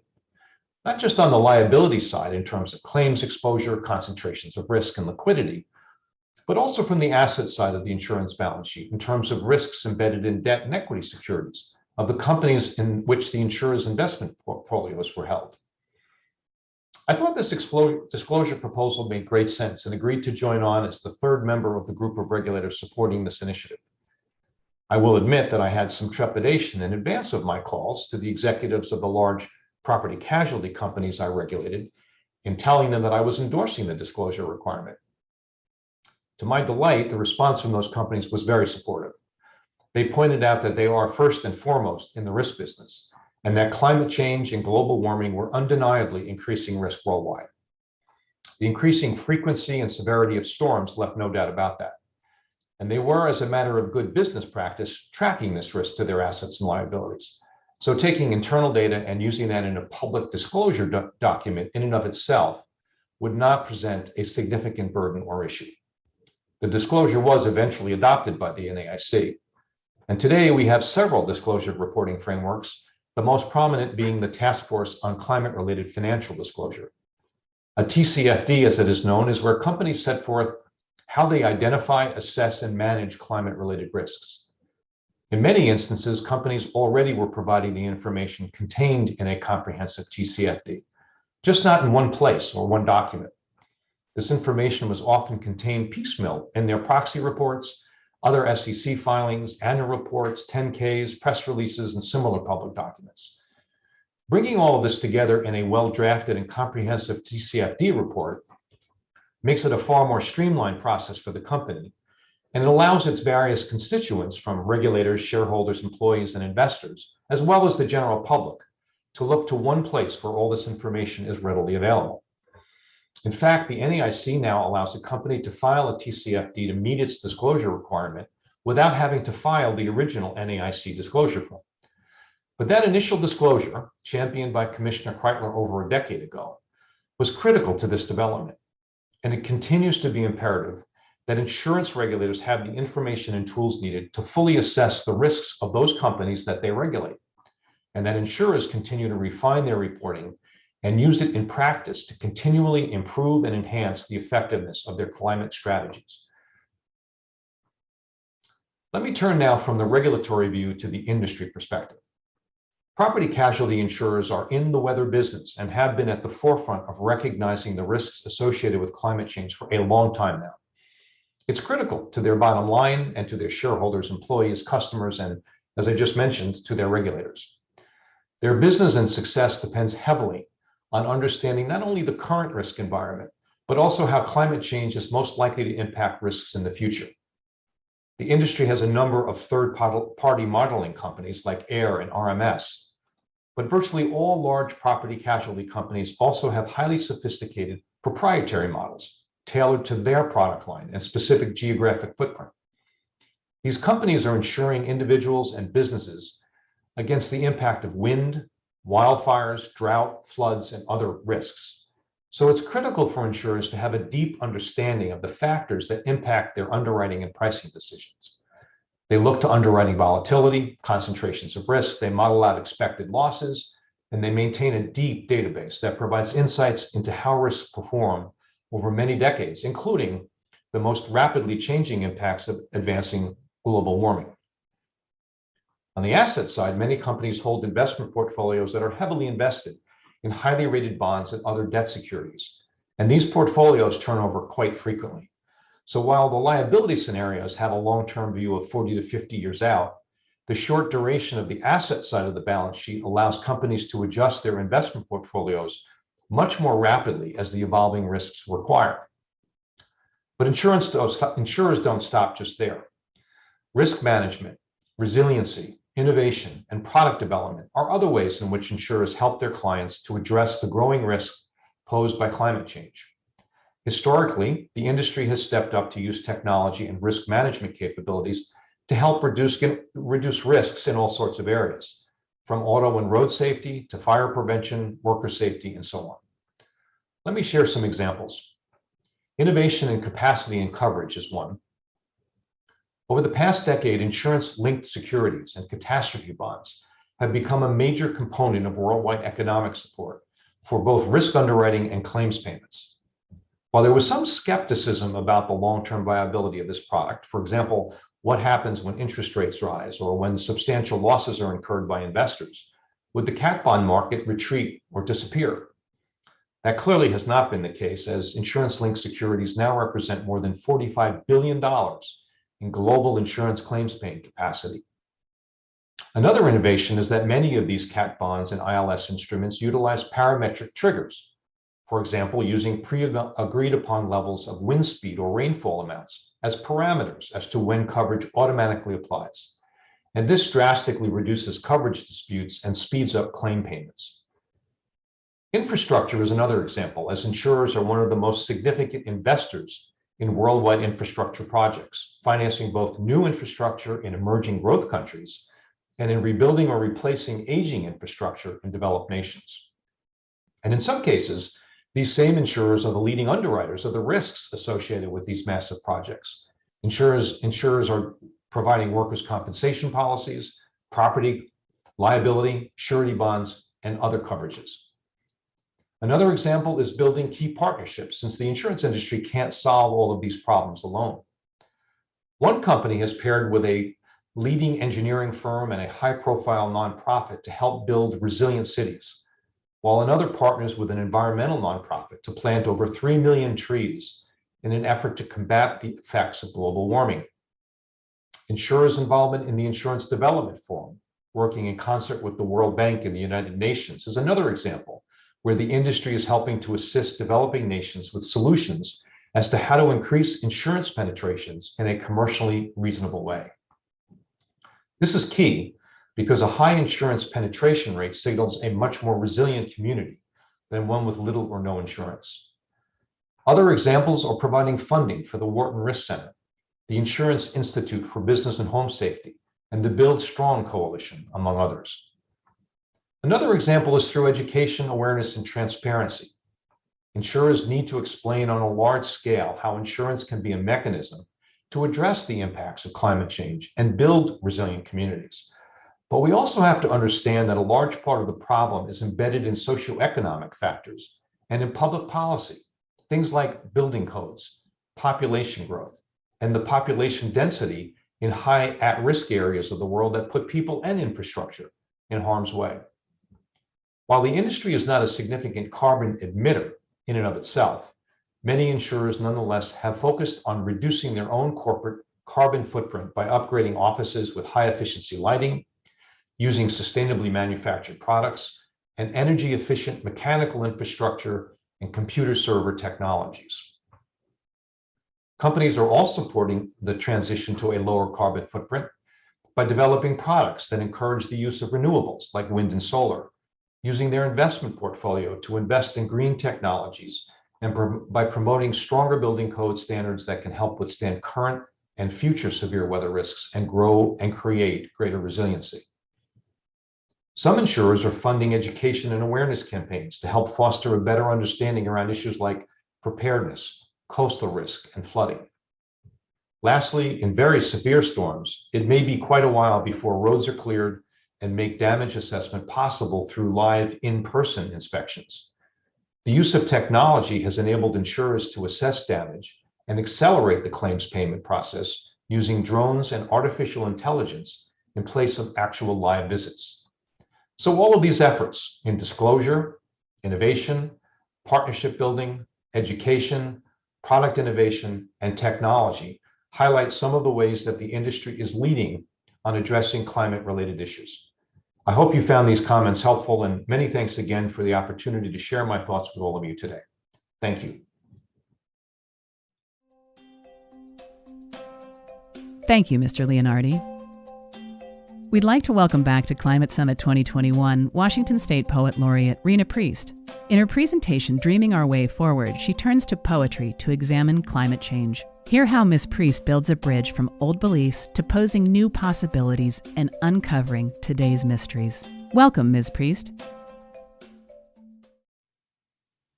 Stories are a way to connect, to build resonance. It is said that what makes humans so advanced is not our thumbs, but our ability to tell stories, to collectively adopt beliefs and organize ourselves around stories to adopt a shared identity, to be bound together by the stories we believe.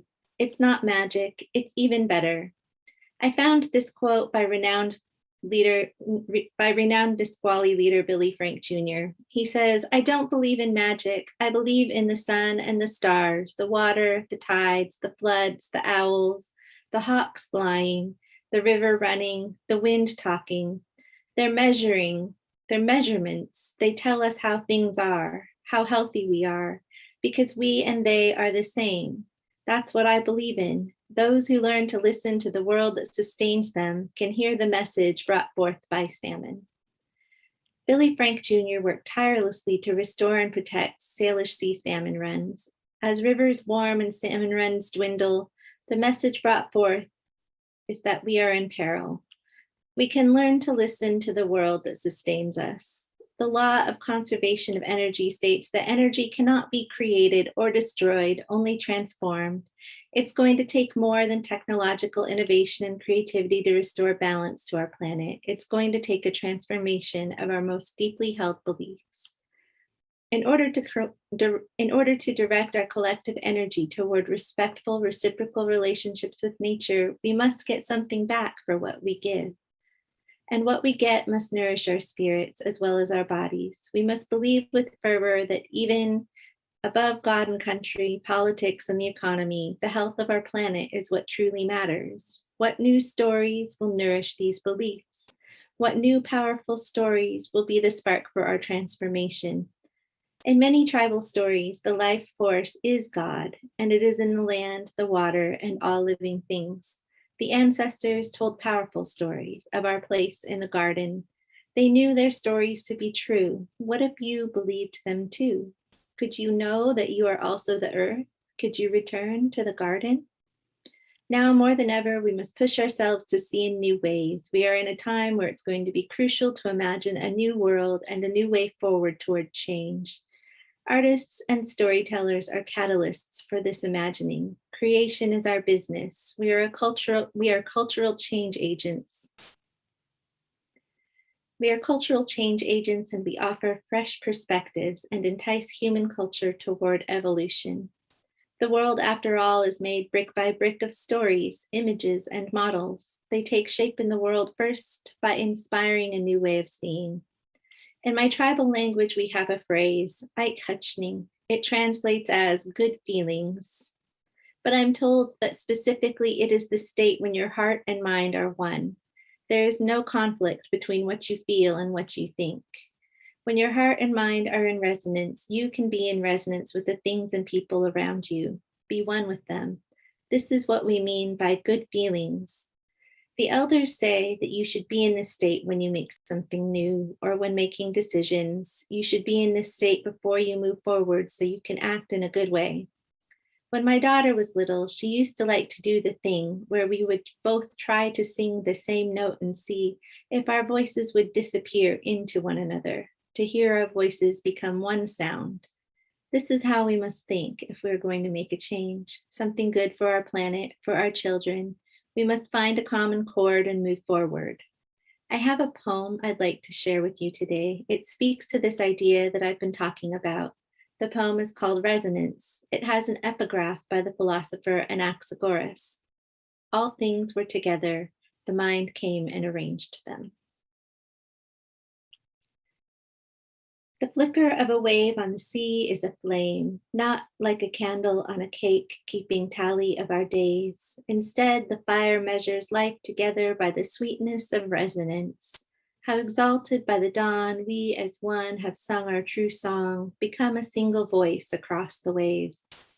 The wax of a candle begins inside the humming darkness of a hive, but before that, it begins as sunlight, calling forth blossoms, pollen, and bees who play matchmaker to trees, calling forth fruit to become new seeds. Where does love begin? It is a surprise, but obvious and easy, like breathing.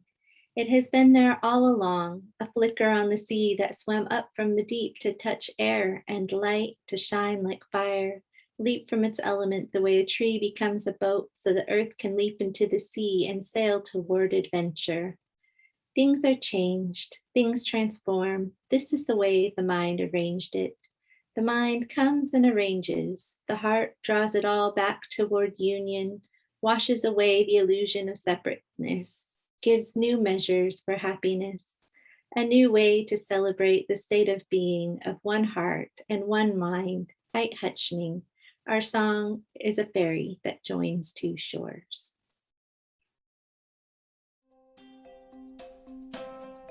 Thank you, Ms. Priest.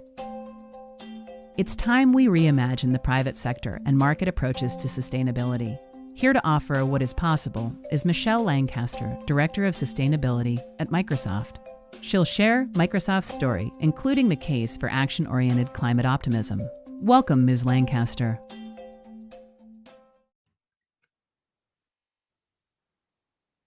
Hi, everyone. I'm Michelle Lancaster, Director of Sustainability at Microsoft. Microsoft and I personally am delighted to be back again this year, and thank you to the Washington office of the Insurance Commissioner and to Commissioner Kreidler for extending this invitation to share Microsoft's work with everyone in Washington and beyond. We are in the midst of reimagining Microsoft's own role and what we can do on sustainability, starting with many commitments we made last year. But we're also in the middle of a reimagining of what companies should be doing on sustainability. So today, I want to walk you through briefly what Microsoft is doing, why we've changed over the years, what we think other companies can gain from our experience, and what we think the world needs next from companies when it comes to climate change. So we'll start with a story. Many people, especially in the insurance industry, have seen what the last year has brought in terms of extreme weather, floods, droughts, and other impacts around the world posed by climate change. What I'd like to talk about is a story that came out of Germany in the village that flooded recently. And one of the pieces that has stuck with me from that story is a commentary from one of the local officials who described what happened in their town as the result of a failure of imagination. Said we simply could not imagine that this would happen here. We understand that climate change is real. We understand that it's happening, but we thought that was something that was still happening somewhere else. After all, in Germany, we measure our carbon, we have solar panels, but they've realized, and he continued, we have to do what we can to limit it, and we have to learn to live with it because it's too late to stop or prevent it. Now, this is not a climate negative talk. We are going to maintain a case for optimism, but that statement of a failure of imagination really stuck with me, and it's helped us at Microsoft start to think about what is the right way to not only imagine the future, but to start to take action against it. Because as we've seen, we don't have to imagine the future anymore. Climate change is real, it is happening now, and it's impacting the lives and the livelihoods of millions of people across the globe, including those right here in Washington, as we've seen with wildfires and an extremely hot summer so far this year. The IPCC, as part of the UN, recently released a report that was entitled essentially Code Red for the Planet, We don't have to imagine the future of our planet. We know, and it's being written out every single day. Climate change is already impacting every area across the world, changing things from rainfall to planting seasons, and basically everything in between. So it's not a failure of imagination to see that the world is changing around us. What we need to continue to fight against is the failure to reimagine our role in charting that new future. At Microsoft, we really started about a year and a half ago with reimagining the way that corporate sustainability should function at Microsoft and beyond. And we did that by starting to look at what companies can realistically do in this space. For a long time, sustainability in the private sector was viewed as risk mitigation, as a nice to have in a CSR function, and really focused on minimizing operational impact. We think there's a lot more that should be imagined in the role that companies should play. We can look at ourselves as a customer and what are we asking of our suppliers? We are also a supplier. What are we asking our suppliers to do for us? We partner with thousands of organizations across the world. How should we work with them, communicate our values and expectations? We also work with our employees on a regular basis who are asking us to do more. And we're also a regulated entity that publicly reports our earnings every year. What are investors asking of us, and how can we work together to unlock new finances across the board? And finally, policy. It is inescapable that in climate change, we need policymakers across the board at every level to lean in. And we really think businesses have an obligation and an opportunity to say, we're with you in this. Please don't worry about business reaction to regulation. In fact, we need more of it to move more quickly. So that failure to imagine beyond an operational role was the first thing that we tackled, and really imagining what are all of those positions of influence and how do we move forward. And from there, we set a series of industry-leading commitments. We pledged to become carbon negative by 2030 and remove all of our historical emissions by 2050. We continued beyond carbon and looked at water. We intend to be a water positive company by 2030 by replenishing more than we use around the world. We also intend to be a zero waste company by 2030. And that means not only reducing and removing our own waste from everything from construction out in Redmond all the way down to what we landfill and what we recycle, but also really thinking about our devices and the packaging that goes around them. How do we get out of plastic, and how do we make those both more recyclable and out of more recycled materials, but also more repairable? So really thinking about extending the life of those and then improving the materials. And finally, protecting more land than we use in our ecosystems commitment. So we set all of those last year and really started to dream big about what that future for Microsoft should be. I'm pleased to report that we've made a lot of progress since we announced those commitments last year. In January of 2021, we published our first sustainability report, 95 pages chock full of not only what Microsoft said we were going to do, how we progressed against those goals, and then increasingly a strategy playbook for others that can follow our own commitments. So we have begun to spend money. We've begun to invest in new venture funds. We've taken action to reduce our own emissions, cutting our carbon emissions about 7% over the last year, and continue to move on from there. So I want to give you kind of a sneak peek into what we've done, and then we can talk about how that is leading into a new area of opportunity for Microsoft and for our customers. We still think that the first key is to really make sure that Microsoft is dedicating itself to meeting our goals. And to meet our goals, we're going to have to work with our customers, develop new products, and develop new markets. Let's start with carbon, because that's where we started in January of last year. We have already purchased 1.3 million tons of carbon removal out of the market last year. We issued the largest carbon removal RFP that's ever been issued, and we're pleasantly surprised to find so many eager and willing projects and participants. We have a lot more work to do. There is a lot more that needs to be done to grow the carbon removal market as we move forward. And one of the things the IPCC report called out is just how important it is to not just reduce emissions, but start to remove them. We've also reduced carbon amongst our supply chain by up to about 21 million metric tons. And we have made considerable steps to work with other companies across industries and transform to net zero. We've also made progress on water. Already, 1.5 million people this year will receive access to safe drinking water through our efforts around accessibility around the globe. We financed 20 new water replenishment projects, including some here in the Pacific Northwest, to make sure that we are protecting water and making sure that it is available in the future. We've also made significant progress on our waste commitments, achieving a 60,000 metric tons of waste diversion from landfills in the past year, and beginning to make new investments in building what's called the circular economy. So not just reducing our waste, but building new markets and new methods to make sure that materials stay in circuit longer. And finally, our ecosystems commitment. We have made considerable progress there as well. We committed to protecting more land than we use, a goal that we are on track to reach this year. We also committed to building something called a planetary computer, which basically means that we are taking the data around the planet from geospatial all the way to ground sensors and really developing the data layer that explains how much of what is where in the natural world and how it's changing over time, and then creating really easy to use applications over top of that. So you don't need to be a geospatial engineer, nor do you need to be a data scientist to be able to query if perhaps folks in your supply chain are abiding by their no deforestation clauses in their contracts, or understanding how your particular crop can change over time. So we've made a lot of progress, but we still have a lot of work left to do. And part of that work is really around knowing when we need help.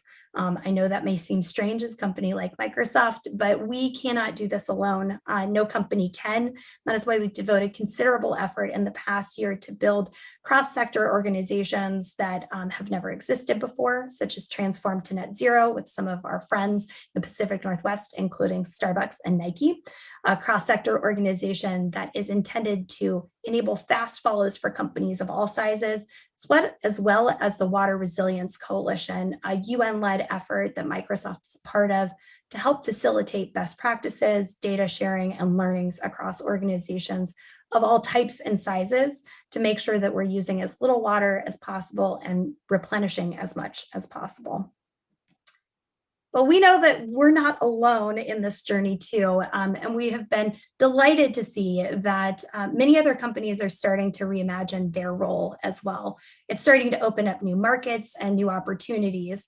We've seen already that there's about 161% growth in companies setting net zero targets just in the last year, and nearly 2,000 organizations have stated support for what's the Task Force on Climate-Related Disclosures. So not only are companies setting targets, they're increasingly willing and eager to report on that progress in detailed manner to companies and investors across the board. Now, all of that is also happening against a backdrop of additional policy measures where countries are increasingly pledging their support towards net zero and taking new steps to regulate industries. We're seeing investors make even more pointed calls for companies to set targets and disclose transparently against those targets. And we're seeing that it's also starting a friendly competition in markets across sectors where being the leader in net zero is really something that is increasingly important to companies.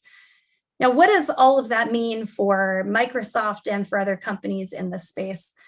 Well, it means that we get to reimagine the role of the private sector all up, and particularly a technology company, as not just one that is trying to minimize its footprint, but one that can really maximize new opportunities and accelerate progress towards the future. That's certainly how Microsoft is looking at it. We see that technology has an incredibly important role to play in addressing climate change and building new systems, new solutions, new reporting measures that can really help the world accelerate towards net zero.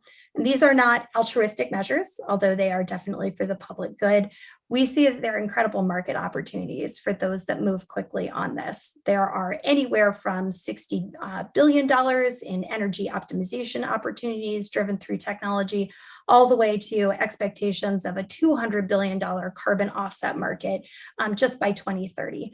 So companies are starting to think about how can we shift from being less bad to doing more good, and how can doing more good actually benefit people, planet, and the profit line. And when you harness all of those together, you can start to unleash some very serious innovation. That's the other part of Microsoft's strategy that I want to update you on today. We have fully embraced sustainability across the company. So not just thinking about this from a reduction measure or from a CSR measure, but really engaging our engineers and our customer-facing sales leads to understand, what does the world need and expect of Microsoft? What is the role technology can play? And where can we help things go faster? And so we've started to think about how we build sustainability into our core products. So making sure that the Word and Office and Teams calls that you're making every single day have as minimal a carbon footprint as possible. And we're sharing that information with you transparently so you can trust us as your technology provider, but also thinking together and dreaming together and imagining together, what are the tools and solutions needed to transition whole sectors from hard to abate sectors such as transportation or energy into becoming carbon neutral or even carbon negative industries in the next 10 to 15 years.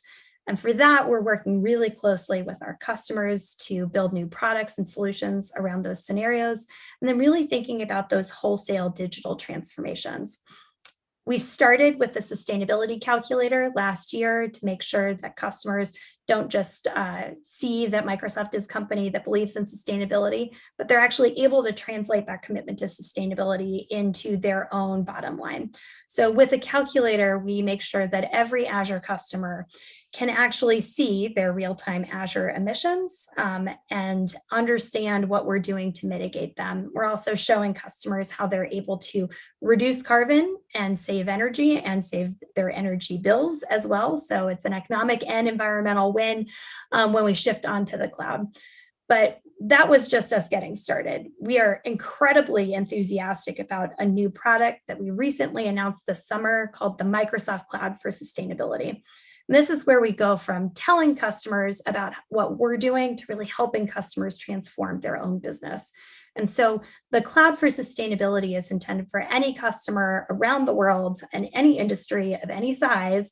And it will help you as a company be able to intake all of the enterprise emissions data that you have today, do that in a way that is not Excel. We know about 80% of the market is still doing sustainability reporting on Excel, which we adore at Microsoft, but we think we have a better solution for you. So the Cloud for Sustainability really pulls in and solves a couple of pain points around automation of data, integration of data across the enterprise, and then really moving from a real-time view of carbon emissions across an enterprise, including a calculation layer, and moving into that insights and action place where we really like to be. So seeing where you are today, but also helping customers see where business decisions can happen to help reduce emissions and change over time. We think this is not only a good product entry into this space that will help customers see their carbon emissions in real time, but we'll expand this into water and waste data in the coming years and really make this a single system of record and a single system of reporting and a single system of reduction that customers can be using as their guidebook to move forward into a net zero economy. We realize, though, that even all of the innovation inside of Microsoft, which is considerable, we're still going to need additional help. And so we're imagining not just the tools of today, but the tools of tomorrow. And to do that, we created a $1 billion climate innovation fund, and we have begun making investments across that in past year. That fund is really intended to provide early capital to new types of products, from carbon removal to circular economy and really everywhere in between, with a focus on climate equity and climate justice to make sure that the world and everyone on the world is getting what they need in order to survive and thrive in the coming years.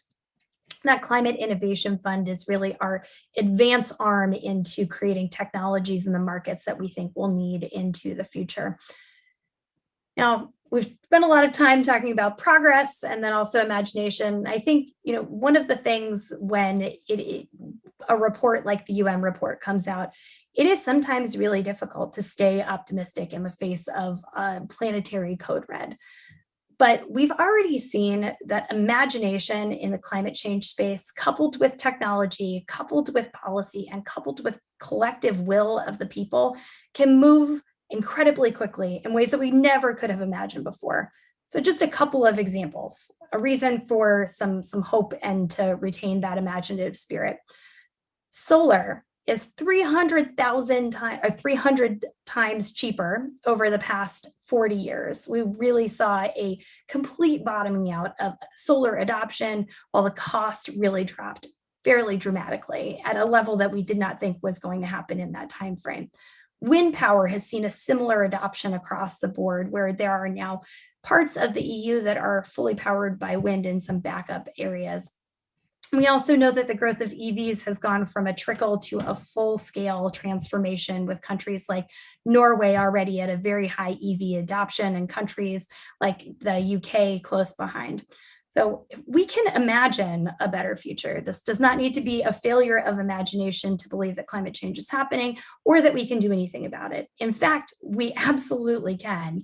We just need to work together, and we need to make sure that those efforts and abilities are accessible to everybody.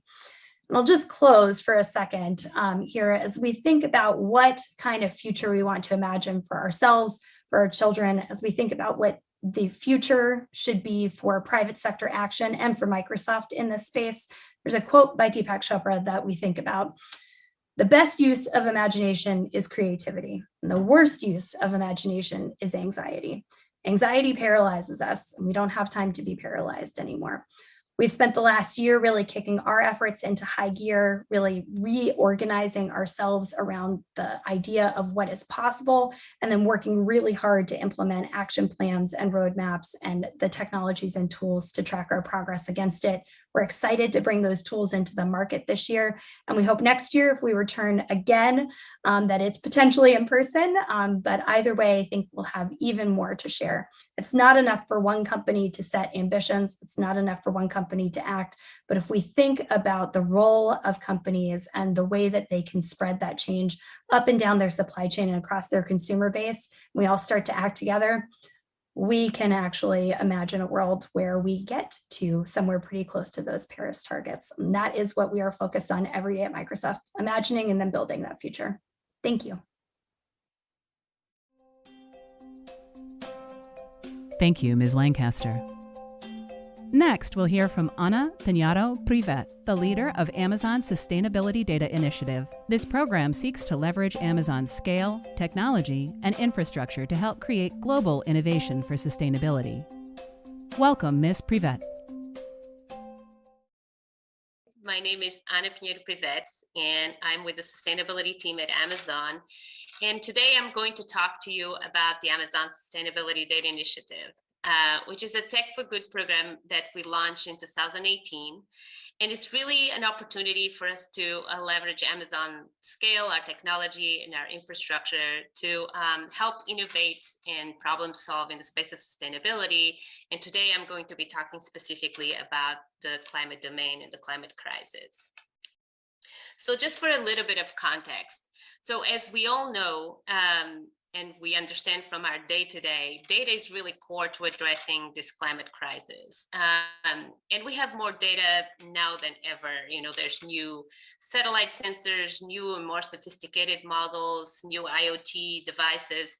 And so although this is necessary and exciting, it also brings a lot of challenges to the way we are trying to tackle these issues. The data is growing exponentially. It comes from all these different forms and sources, so it's very different in different formats. The types of users and the technical expertise that they have to analyze these data sets is also very diverse, and obviously there's very many different tools out there that have different requirements.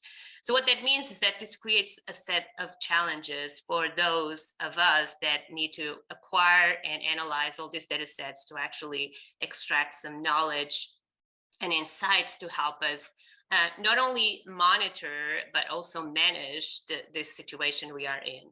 In addition to that, there's this compounding challenge that we are experiencing, which is the fact that all this effort of finding the right data acquiring it, storing it, cleaning it. It's really repeated consistently all over the world, right? So every data scientist, every data analyst out there that is nowadays trying to understand how they are impacting the climate and how the climate is impacting us in our day-to-day, in our business, in our communities, is having to identify these key data sets and go through all these additional steps and efforts that actually has been referenced at accounting for about 80% of the total effort necessary to actually generate new knowledge and insights. So at AWS and Amazon, we call this undifferentiated heavy lifting. And what it means is that there's all this effort that everybody's repeating that is not really helping us contribute to that body of knowledge for us to advance the science and the application in the climate space. So what we're trying to do here, and what Amazon Sustainability Data Initiative is trying to do, is really to seek to promote more innovation and problem solving in the space of climate change and sustainability more broadly, by using our technology to reduce the cost, the time, and also the technical barriers that it takes to take this big data and data sets that we have spread all over the world and make them more accessible and usable to solve problems like this. So as we try to do this and encourage the community to move in this direction, or to lend these resources to the community, we really are asking for a bit of a change in the way that things are done. So traditionally, when you have a data scientist or a data analyst do some kind of analysis, the traditional method is that it goes and identifies where the data set is, traditionally downloads the data, bring it to their own servers or computers, and does that for several data sets, he or she, and then does the analysis right there where, like in their local computers. And that's the most prevalent way of doing science, and it's been done for a while. So what we're really asking is to shift this paradigm. And instead of moving all this data around across the world, can we just have a centralized place where we put like a golden copy of the data that is really relevant for the community? We agree that it's the value.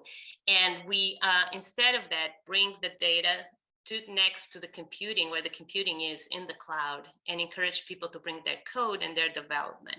And this is good for many reasons, right? So one is that, again, all that effort is minimized. We only go through the effort one time of bringing the data, of acquiring it, of paying for the storage, of cleaning it, and making it as accessible to the community as possible.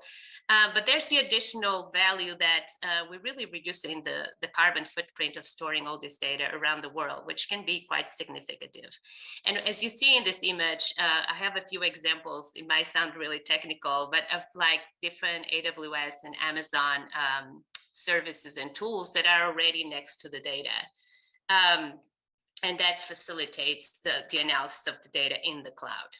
So let me tell you a little bit about what we've done and what are the core pillars for this program. So we have developed this tree structure that is really focused on these three core components. The first one is based on democratization of data. So again, what we do is we engage with the broader community in the sustainability and the climate space and identify what are those key foundational data sets that the majority of the community will need to use, and that we're all struggling to analyze and store, and some of them are really gigantic, and obviously, we need to have all the storage associated for this.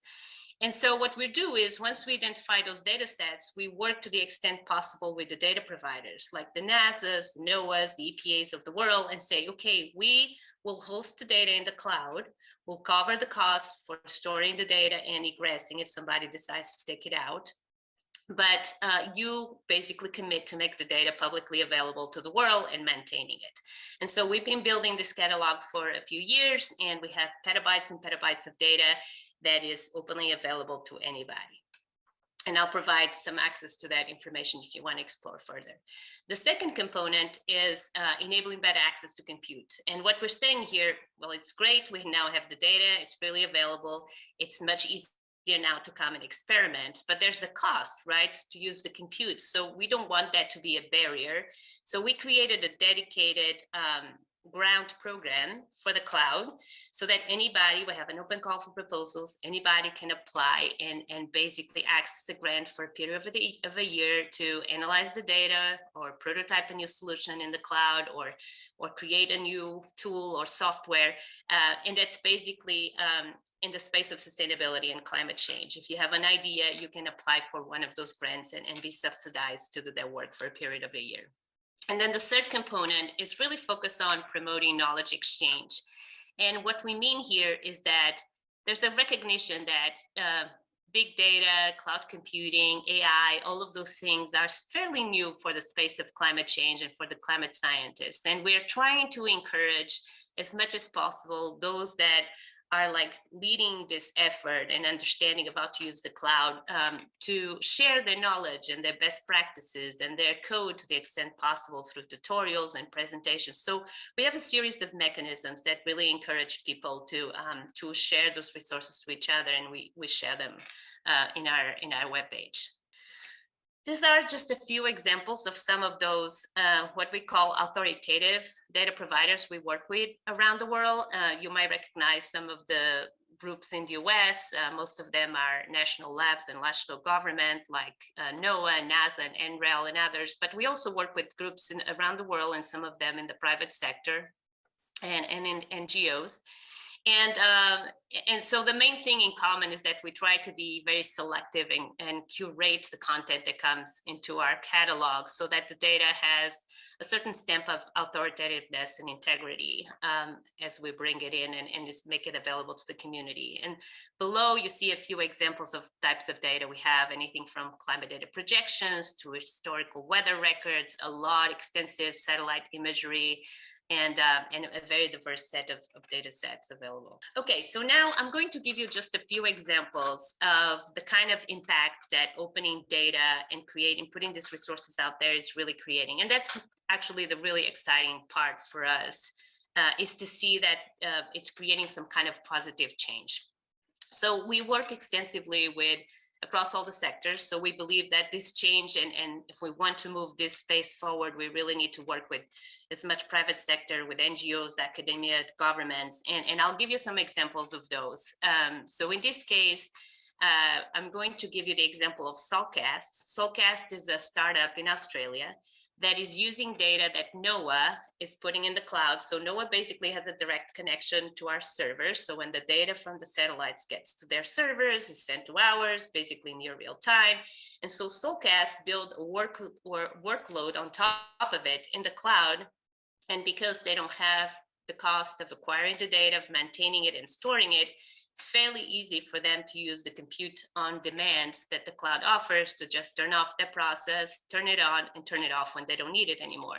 So that's a good example of how opening access to critical data can really be supporting this ecosystem to fight climate change. In this case, they are providing forecast estimates for solar radiation to the solar community and the solar business. So it's a very relevant kind of contribution. The next slide, I'm going to show you an example. We are supporting a nonprofit, and in this case, it's Digital Earth Africa. And we are very interested in understanding how to enable or use the cloud to enable better access to data in what we call communities or underserved communities that traditionally don't have access to those resources. And in this case, we engage with Digital Earth Africa as their technical provider, our technical partner, I would say. And in that sense, we are hosting a lot of the data, petabytes and petabytes of data in our Cape Town AWS region to support this project that is really creating access for governments and communities and the community in general, for participants in general, of information that helps them not only manage and monitor the natural resources, but also is helping with economic development in the region. So we're very excited, and there's really very significant impact that the Digital Earth Africa is creating in the African communities, and we're very excited to support them. Okay, two more examples very quickly, and this one I would like to mention. We actually just announced this very recently.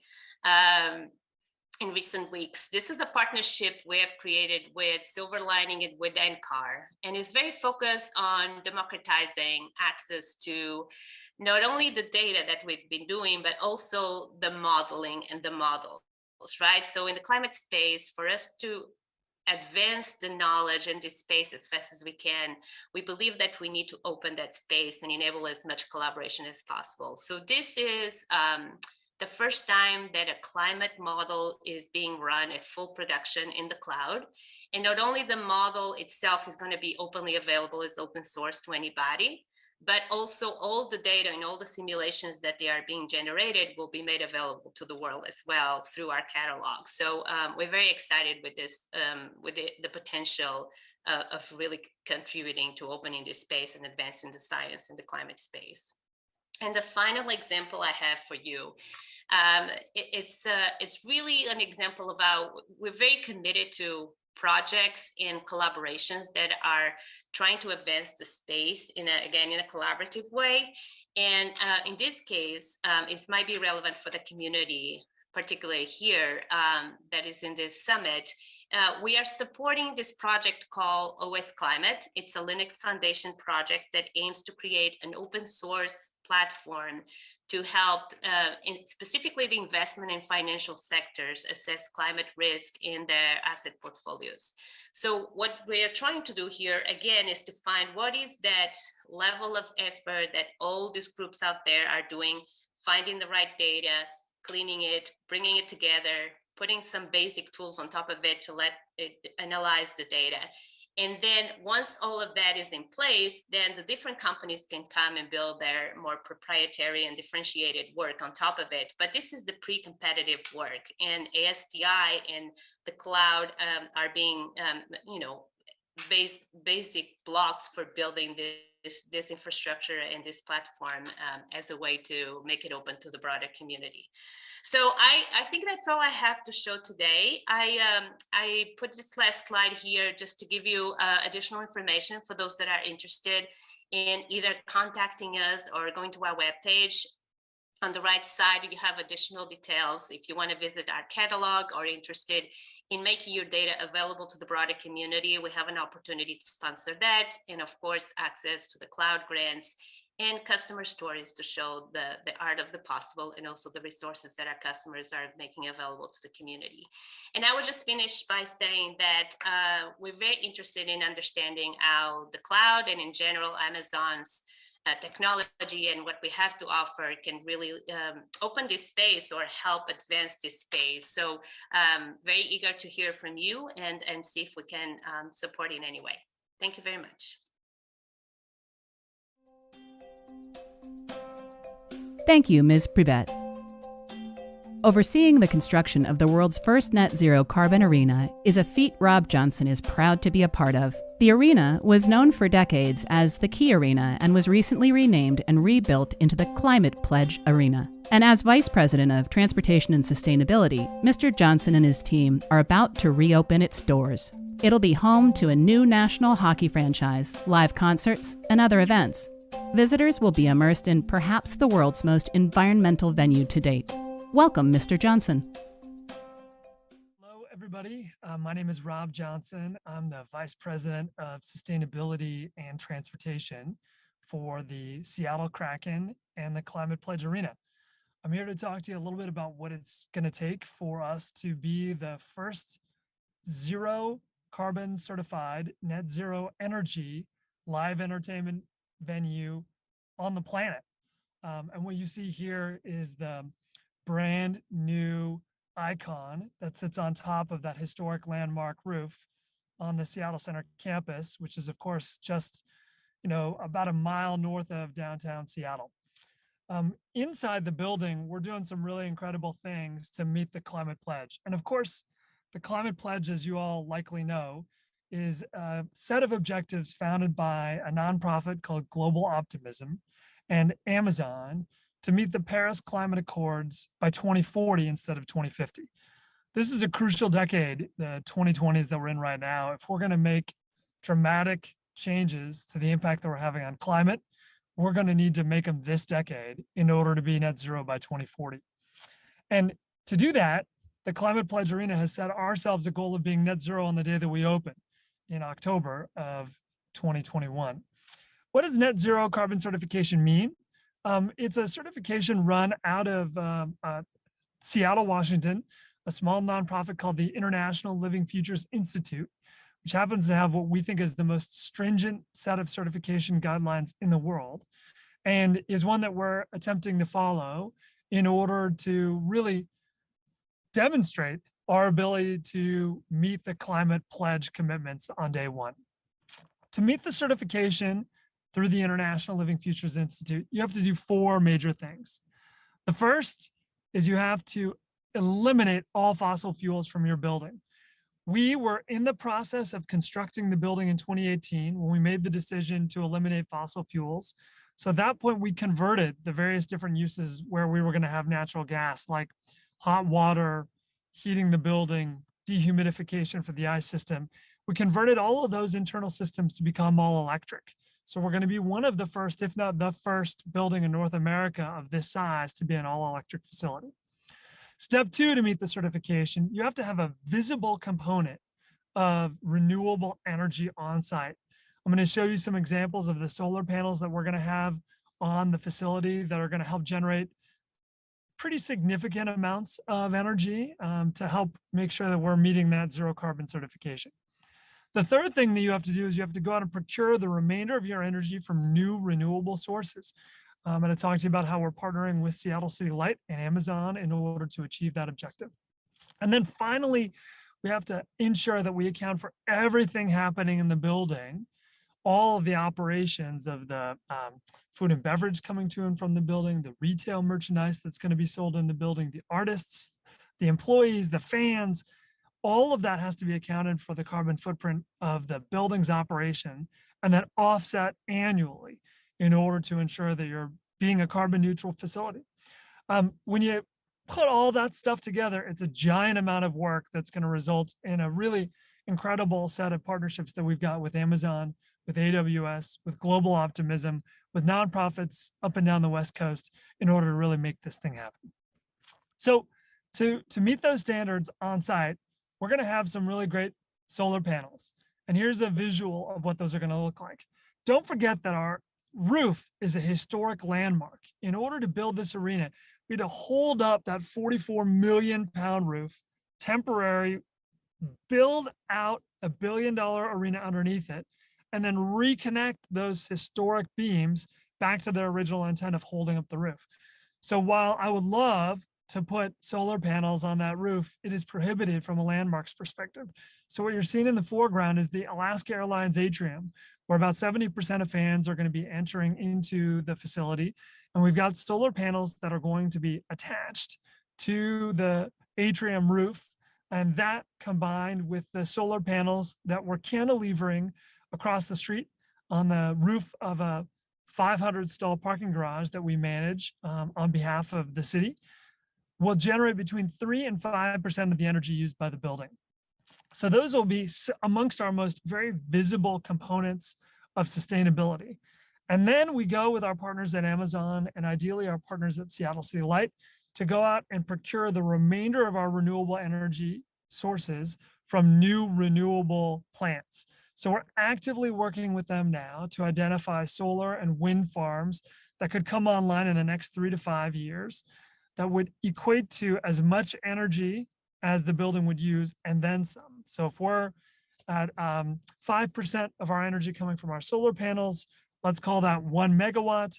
We need to go out and procure the other 15 megawatts that we might need from a new renewable energy source.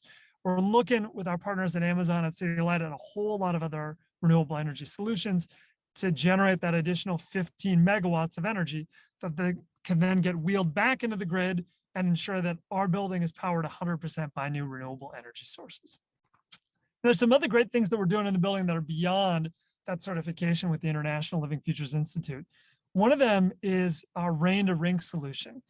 Our building was designed in the 1960s by an architect named Paul Thiry. And Paul Thiry's vision was to build a building that would pay homage to a traditional Coast Salish rain hat. And for us to be able to collect rainwater coming off of 1/4 of the roof, hold it in an underground 15,000 gallon cistern, and use that rainwater to resurface the ice for our home games and practices, we think is a really wonderful way to make sure that we're paying it forward for future generations. That set of solutions combined with the stormwater management practices that we have on the arena's footprint, as well as the conservation techniques inside the building, like waterless urinals, low flow shower heads, and other innovations, we think could save as much as 100,000 gallons of water annually from the municipal water system. An important thing as we continue to struggle with drought conditions and need to conserve as much water as we can during the real hot summers that we're having here in Seattle. Another important component of the building's operations to us is the elimination of single-use plastics. You look at an artist who's out on tour right now, like Billie Eilish, and when she comes and plays in an arena, she asks that arena to be banning single-use plastics for one night. Well, we said, if we could do that for one night, why not be able to do it for 365 nights a year? You stand at the front door of our building and you look west and you can see the Puget Sound. And we all know science has proven what a hugely impactful component of microplastics are getting into that water stream and killing our native salmon populations, which of course is having an impact on our native orca populations.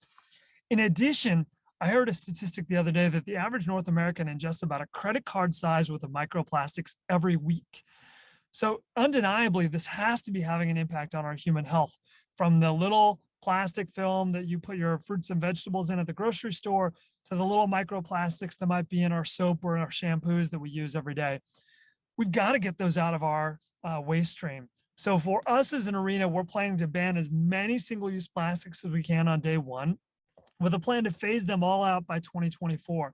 So things like compostable cutlery or compostable plates, all of those things are pretty standard fare in Washington State at sports arenas and venues. We're going to try to go a little bit further by having things like no plastic bags inside the building. So when you buy a souvenir, it won't come with a plastic bag for you to take it home. And of course, no plastic straws or other kind of packaging.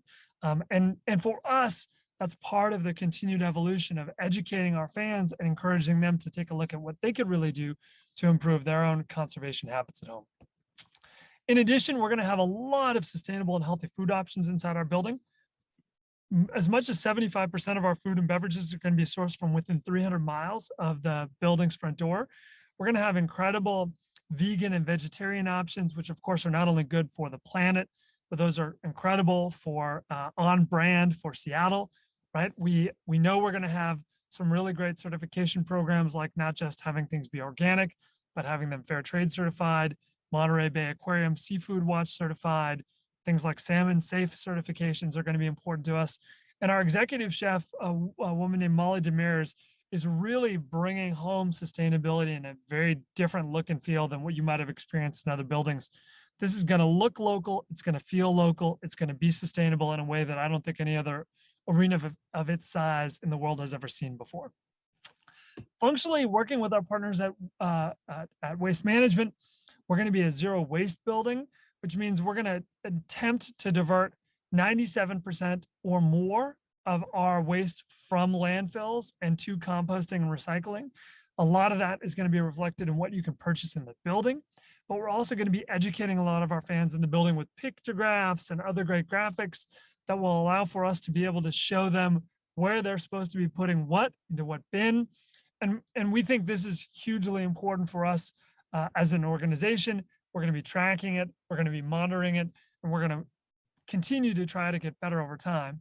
But this is also, of course, where we stand on the shoulders of existing facilities here in Washington State, like T-Mobile Ballpark or Lumen Field, who've been doing this kind of work for years, if not decades. A huge part of the operations of this building is transportation. When you look at the Scope 3 emissions associated with our facility, we estimate as much as 60% of it could come from stuff and people coming to and from the building. So what are we going to really do to help reduce those transportation emissions? Well, we're going to offer fans who don't have an ORCA card through work a free public transit ride for all home Kraken games.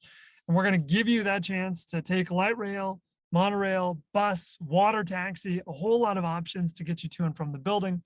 We're making a $7 million investment in the monorail, which folks may know was built for the 1962 World's Fair. What you're seeing here is a rendering of the new Westlake Station that is set to open on October 1st. And the goal here is to get people from inexpensive parking downtown and the variety of great public transit options that exist downtown to get to the monorail and take that 90-second ride to our building's front door. Those capital improvements, along with what we think will be the first of its kind artist-led carbon offset program, will allow for us to really message and market to our fans that there's a really, really great set of ways to get to and from the building that are green and fast and fun. And of course, all of this is based off of a lot of data. What you're seeing here is a map that shows you where our deposit holders live in Western Washington for our home Kraken games. We're going to be able to rely on this kind of data to capture where folks are coming from through post-event fan surveys, think about how they got to and from the building, and use that to account for not only the carbon footprint associated with our fans, but for everything coming to and from the building. So our partners at Delaware North, our concessionaire, they're going to be tracking where apples are coming from and how we can account for the carbon footprint of that apple and how long it took to get to and from the arena. We're going to be doing the same thing with our retail partners at BDA. We're going to be doing the same thing with our own employees and ensuring that we're accounting for every single thing associated with the carbon footprint of the building. That's a huge component of our operational tracking system. We're working with our partners at AWS to operationalize that, set a carbon footprint associated with it, and then at the end of a calendar year, ensuring that we're offsetting that carbon footprint with credible, nature-based, and sequestration-focused offsets, and ensuring that ideally those are locally based. So we can say to our fans, look at the investments that we're making in our own community that will help really make sure that we are living up to the name on the roof of the building as the Climate Pledge Arena. I'm so honored to have been part of the presentations today. Thank the State Insurance Commissioner for his leadership on this topic, and really hope that we've been able to inspire you to think about ways in which you can reduce your own carbon footprint, either personally or within your company. This is a hard thing to do, but we can do hard things together, particularly when the public sector and the private sector work together. So really grateful for the time, and thank you everybody for your commitment to making our world a better place for the next generation. Thank you, Mr. Johnson. Here to explore the drivers and trends that are spurring increased investor and regulatory interest in assessment and disclosure of climate risks is Dr. Yoon Kim. Dr. Kim is the head of Global Client Services, Moody's ESG Solutions. She'll discuss climate data and investment decision-making. Welcome, Dr. Kim. Okay, well, I will go ahead and get started then. So first, I'd like to thank the Washington Insurance Climate Summit for having me speak today. My name is Yoon Kim, and I lead client service for Moody's ESG Solutions. And so first, by way of introduction to Moody's ESG Solutions, we are part of the broader Moody's umbrella, and Moody's ESG Solutions was established with the goal of bringing deep domain expertise in both ESG and climate risk to the market. And so Moody's did this through acquisitions in North America in 427 and in Europe in a company called VE to launch Moody's ESG Solutions Group. We focus on ESG and climate related measures, as well as sustainable finance and benchmarks, which are also integrated with Moody's Analytics, risk management solutions, and Moody's Investor Services credit ratings. So we live under the Moody's umbrella in parallel to the Investor Service, which is the credit rating portion of the agency, and Moody's Analytics. In terms of what I will speak to today, so I'll provide an overview of key market drivers and trends that are behind increased interest in climate risk assessment and disclosure, as well as speak to data to help support evaluation of climate risks. When it comes to market drivers and trends, we're seeing increased economic costs with climate change. For example, in 2020, climate-related weather events caused $268 billion of global economic damage, of which 64%, almost 2/3 of this amount, were uninsured. In addition to this, we're seeing increased regulatory pressure as regulators recognize the systemic threat that climate risks pose. And highlights of this landscape include disclosure requirements, typically aligned with TCFD guidance. Europe is leading the way on this front, but we're also seeing regulators in China, New Zealand, and other geographies implement similar requirements. There's also been a push to incorporate climate risk into risk management and supervision, from credit origination to capital requirements. And once again, Europe is leading the way on this front, but we're also seeing countries in other geographies take this on, and in particular, many of the members of the Network for Greening the Financial System. And it's really central banks in many ways who have been taking the lead on this front and establishing good practices for disclosures, risk management, green finance, and integration into monetary policy. And so, for instance, the Bank of England evaluated their portfolio's exposure to climate risks in an award-winning disclosure report. And investors, in addition to what we're seeing on the regulatory front, investors are also increasingly expecting assessment and disclosures of climate risks and demonstrated efforts to reduce greenhouse gas emissions. And so notably, Larry Fink, in his 2021 letter to CEOs, clearly underscores the fact that climate risk is investment risk. And we're seeing this type of perspective being adopted by more and more investors. Lastly, investors, banks, and corporations are also committing to ambitious emissions reductions. For example, the Net Zero Carbon Asset Owner Alliance, which includes 33 such investors with assets worth more than $4.5 trillion, are actively seeking to implement ambitious emissions cuts. In terms of U.S. regulatory development, so even in the U.S., which has tended to lag Europe on, for instance, climate risk assessment requirements, we're seeing important activity at the state level and increasingly expecting to see federal action. So, and the types of actions that we've seen fall under 4 broad umbrellas. The first is understanding exposure of insurers' climate risks.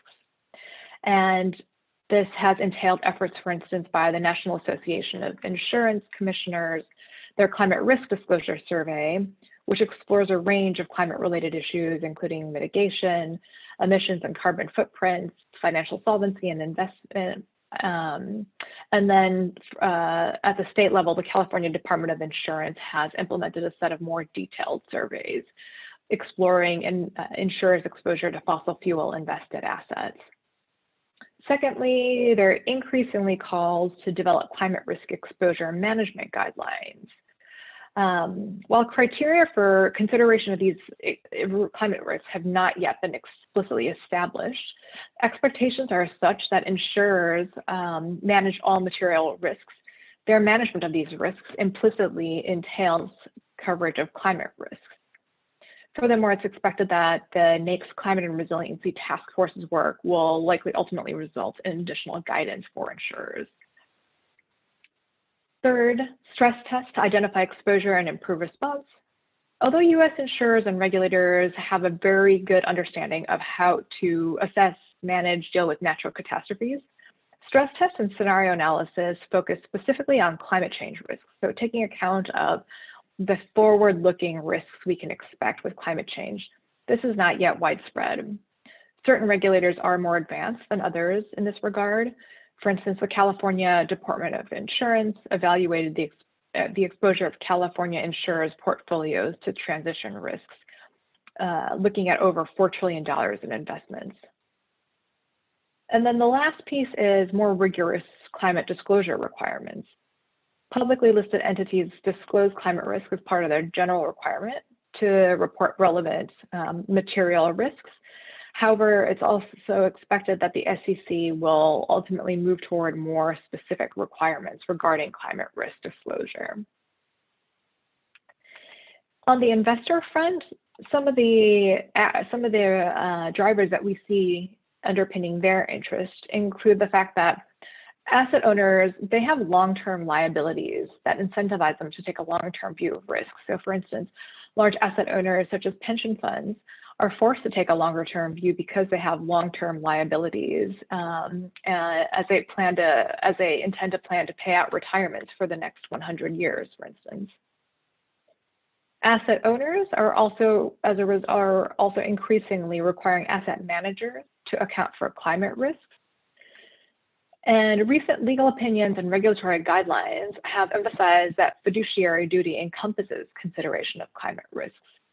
So although this type of perspective has not been taken up extensively in the US, and other countries such as Canada, the UK, and Sweden, they're taking steps to redefine this fiduciary duty concept.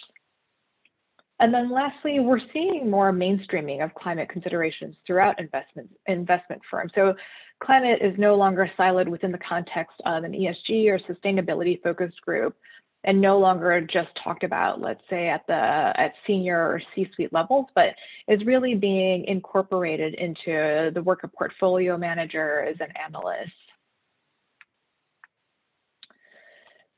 So when it comes to assessing physical and transition risks, there are a number of risks and opportunities it's useful to keep in mind for the insurance sector.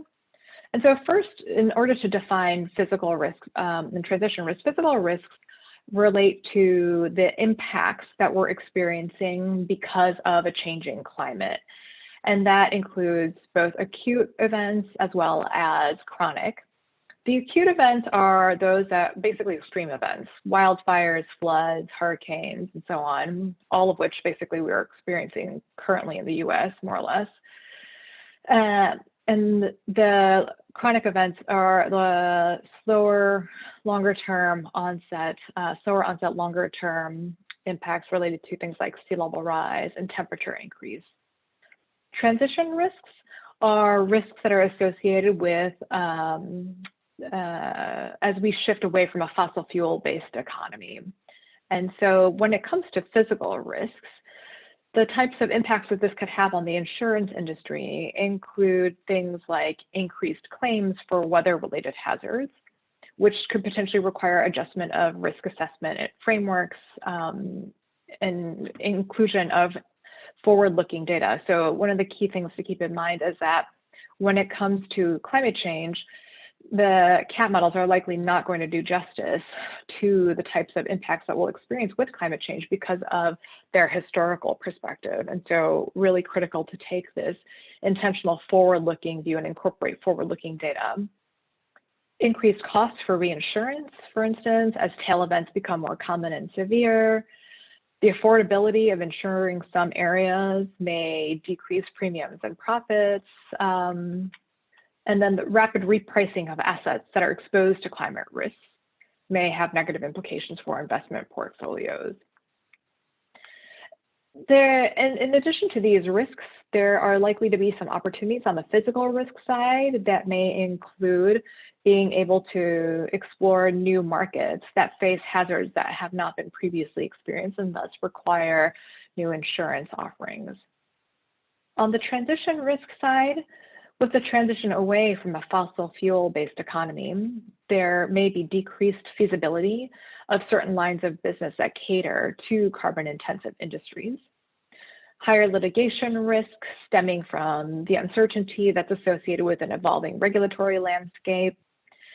Reputational impacts for insurers that continue to provide services to carbon-intensive industries as more of the world makes that shift and customer expectations change.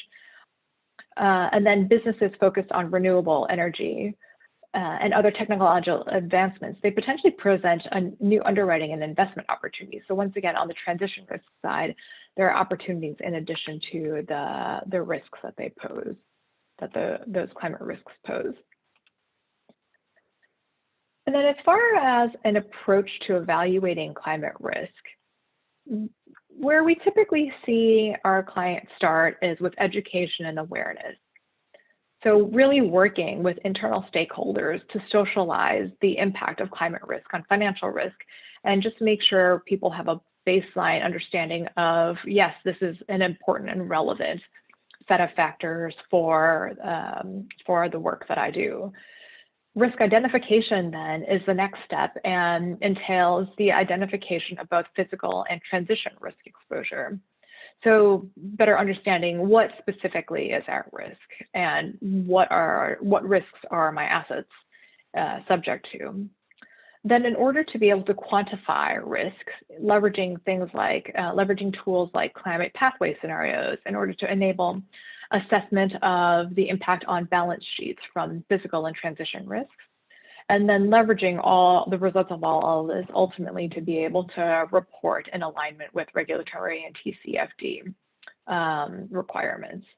And so different data inputs are required at each stage. And at the risk identification stage, for instance, you need asset-specific physical and transition risk data, as well as climate governance data that helps you not only to understand what, let's say, a company is exposed to, but how they're managing these risks and how well positioned they are to manage these going forward. On the physical risk side, there are a number of different levels at which analysis can be conducted. When it comes to real estate and real asset exposure, ideally you want to look at exposure at a very granular level. So at a level that is asset specific and enables you to differentiate, for instance, flood and sea level rise exposure, parcel to parcel, even within high risk geographies. And so I'm highlighting a snapshot here from our Climate on Demand application, but you can see that it's helpful to understand not only which hazards is your site exposed to, but what are the specific, for instance, underlying factors that are helping to drive that change for each hazard. And then at the company level, it's useful to understand not only operations risk based on your facility footprint, but also what does supply chain risk look like? What does market risk look like from a climate perspective? And really gaining that overall view of a company's exposure so that one understands not just what's operationally relevant, but also where there might be potential implications for, let's say, countries that have resource-intensive supply chains, or that have markets that are highly exposed to critical weather hazards. On the market piece, you can layer these to understand what, from a market perspective, which markets are at greater risk for a given insurer. And so you can evaluate, for instance, the exposure of a set of companies based on their locations to a set of key climate hazards, or you can leverage something like our sub-sovereign scores, for instance, which evaluate exposure to climate risks at a very granular level, at the state level, county level, city level, zip code, so that you can really differentiate risk within that context as well and understand where some of your risk hotspots might be. From a physical risk management perspective, as mentioned, in addition to being able to understand that a company is exposed to climate hazards and identifying what specifically they're exposed to, ideally you want a sense of how are companies managing these risks? So what's the impact on their corporate assets? What are the potential increased costs, supply chain disruptions, operational disruptions, and how well positioned is the company to anticipate, prevent, and manage these types of impacts? On the transition risk side for commercial real estate, it's important to understand not only building level performance now, so what is their energy and carbon footprint, but how well positioned, what's the potential trajectory as we start to look at changing policies, for instance. So if we know that a certain jurisdiction has policies associated with mitigation targets, how does this particular building align with that? What types of implementation measure, what types of measures can you put in place in order to move in that direction? So in addition to, for instance, portfolio-wide energy and carbon performance assessments, being able to simulate transition risk mitigation pathways, and then estimate renovation costs so that you can meet your carbon reduction targets. At the transition risk level for companies, it's important not only to understand carbon footprints for scopes 1, 2, and 3, but also how well positioned how exposed they are from an energy transition perspective generally. So how well do they do when it comes to green products and services? What about transportation? What does their energy consumption look like? Their use and disposal of products? And understanding these elements, as well as where leadership lands, how they implement, what are their results, in order to get a view on their overall energy transition positioning is critically important.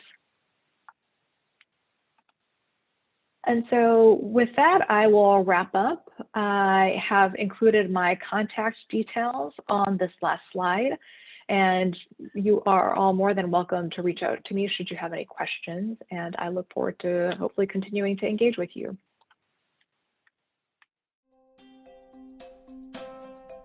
Thank you, Dr. Kim. Government, business, and communities worldwide must prepare for market disruptions affecting our economic well-being. Today, Jody Hanson-Bond, President, DEVRI BV Sustainable Strategies, will present a discussion on promoting economic resilience amidst climate disruptions. Welcome, Ms. Bond. Hello, my name is Jody Bond, and I am so appreciative to be a part of this climate summit. This is my second time appearing at the summit 3 years ago when I was a member of the insurance industry. And now today, again, I want to thank Commissioner Kreidler and the entire team that has put this production together. I am so grateful for his leadership. I really admire him. On the front end, I do have to say that, who better than to serve as insurance commissioner than someone who was a smoke jumper, trained to be a smoke jumper, and who understands what it's like to be a first responder in a crisis, working in our communities in the area of remediation. Next, Commissioner Kreidler also has been someone I've admired for a long time because as the longest serving insurance commissioner in the country, he has really played a leadership role on climate issues, not only domestically, but internationally. He's really been at the forefront of these issues for such a long time. And then also as the leading advocate for the consumers in Washington State, he has such an adept understanding of the need for availability and pricing to be accurate so that the liquidity is available to the consumers to have choices. And for all those reasons, plus the fact I'm actually from Olympia, Washington, and my grandmother several decades ago worked for him. It's just an extra joy to be here, to be invited, and to be speaking. It's so clear that in the midst of climate disruptions, this is fertile ground to again be talking about social and economic resilience and what's needed. How do we deliver a quality of actions and at what cost that help our communities remain or enhance resiliency overall? And when you think about the numbers that are estimated in place, somewhere varying from 1.7 to $6 trillion of social and economic impact due to climate disruption, the numbers can become overwhelming. And yet when we're in our communities, and I think about our friends, my family, anywhere from California to Oregon to Washington State, in the midst of what's happening on climate, we really start recognizing that we have to accelerate our actions. And we do that by creating frameworks toward action and outcome. And in this, we need to develop transparent and accurate and resilient systems that create the foundation for these frameworks toward action. And I think of 3 areas when I think about putting together any sort of set of accelerated mapping and plans for resiliency. I myself have been at the intersection of global business and government for 3 decades now. And yet for the last 2 years, have been a part of a strategy firm that puts ESG at the center of any growth model.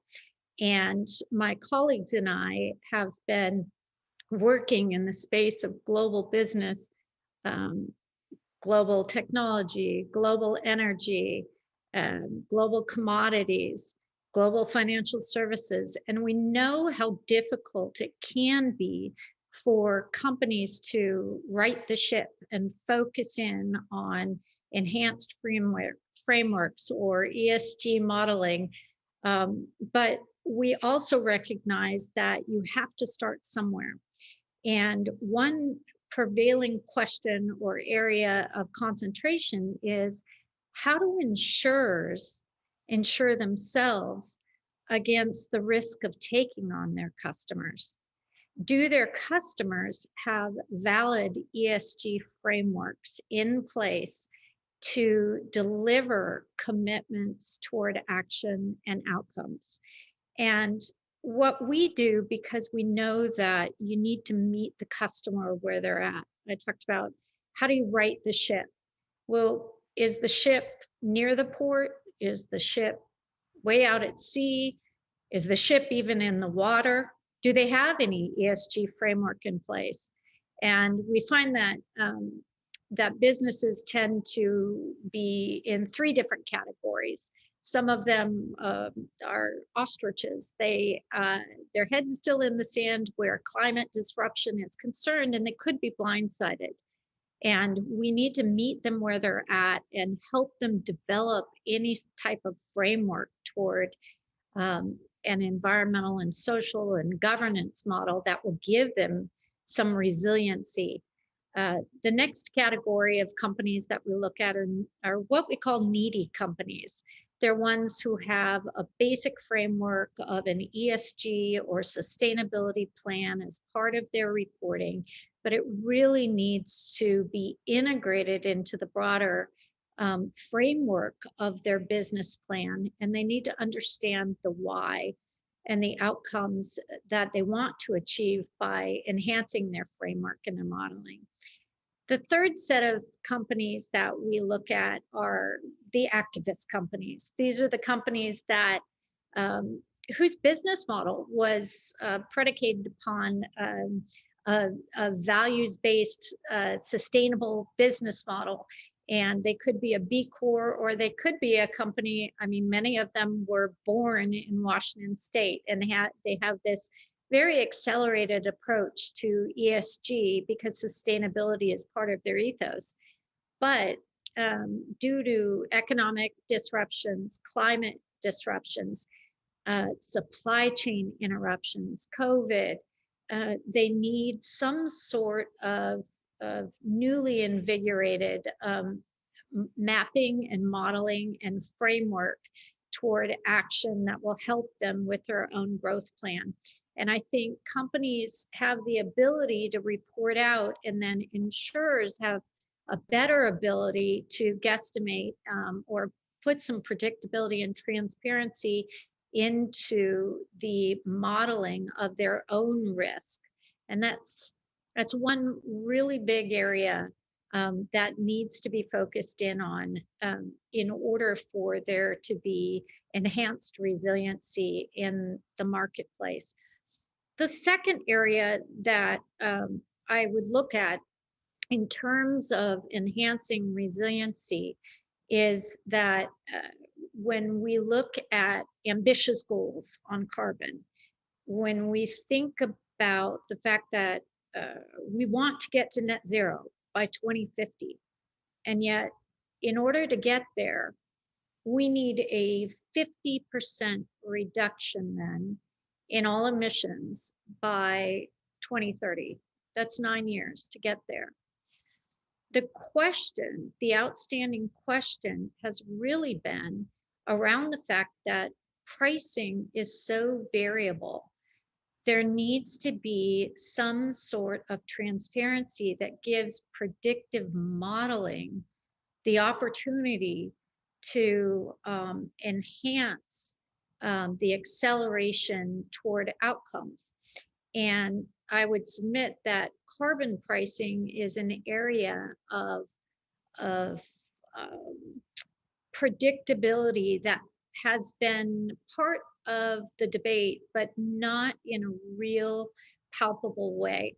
So my colleagues and I would submit that in an industry call to action, if you will, on carbon pricing and transparency, taking some of the variability out of play and putting more predictive measures into place is a really important component of accelerating our ability to achieve ambitious goals on carbon reduction.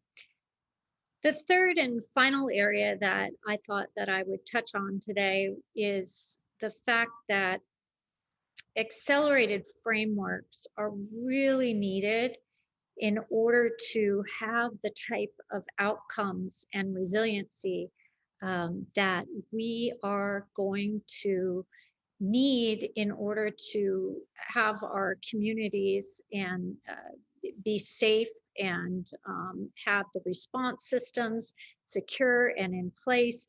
And in some ways, there are a lot of different areas where cross-sharing of information is taking place, especially between sometimes between NGOs and governments, or between governments and the private sector, or between private sector and the NGOs. Yet there needs to be an accelerated, almost virtuous cycle of collaboration between the private sector, the public sector, governments, and NGOs. And currently there are so many technologies, some of them are being deployed and some are not, but there is a way to put together current technologies and use this as a part of mapping through cross-sharing of information and speeding up or accelerating the way that we're cross-sharing this information with each other. And I just want to say that the National Association of Insurance Commissioners has been really on top of resiliency and climate issues, and that has been a lot of the work of Commissioner Kreidler to accelerate those discussions, and yet including maybe NGOs as a piece of this virtuous cycle of information sharing and planning, again, focused on commitments, frameworks, and actions toward reporting and outcomes. And I think that we will accelerate our opportunity to create greater resiliency in the midst of the climate disruptions that are upon us and will continue to be upon us. With that, I just again wanted to thank the Insurance Commissioner. I want to thank Governor Inslee and all of the team that is part of this dialogue and allowing this dialogue to take place.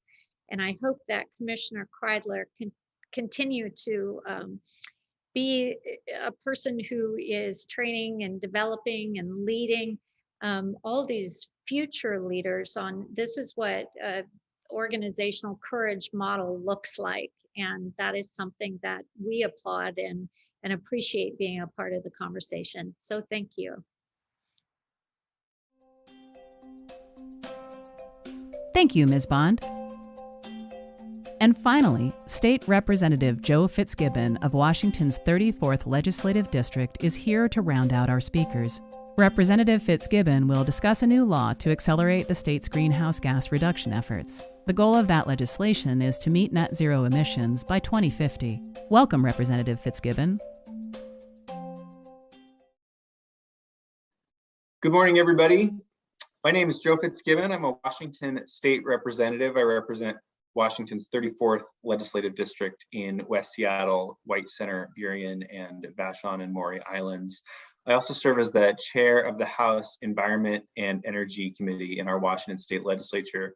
And I'm excited to be with you this morning, and I'm excited to brag a little bit about some of the work that we've done in the Washington State Legislature to position Washington as one of the nation's leading states on reducing greenhouse gases, fighting climate change, and ensuring a safe climate for current and future generations.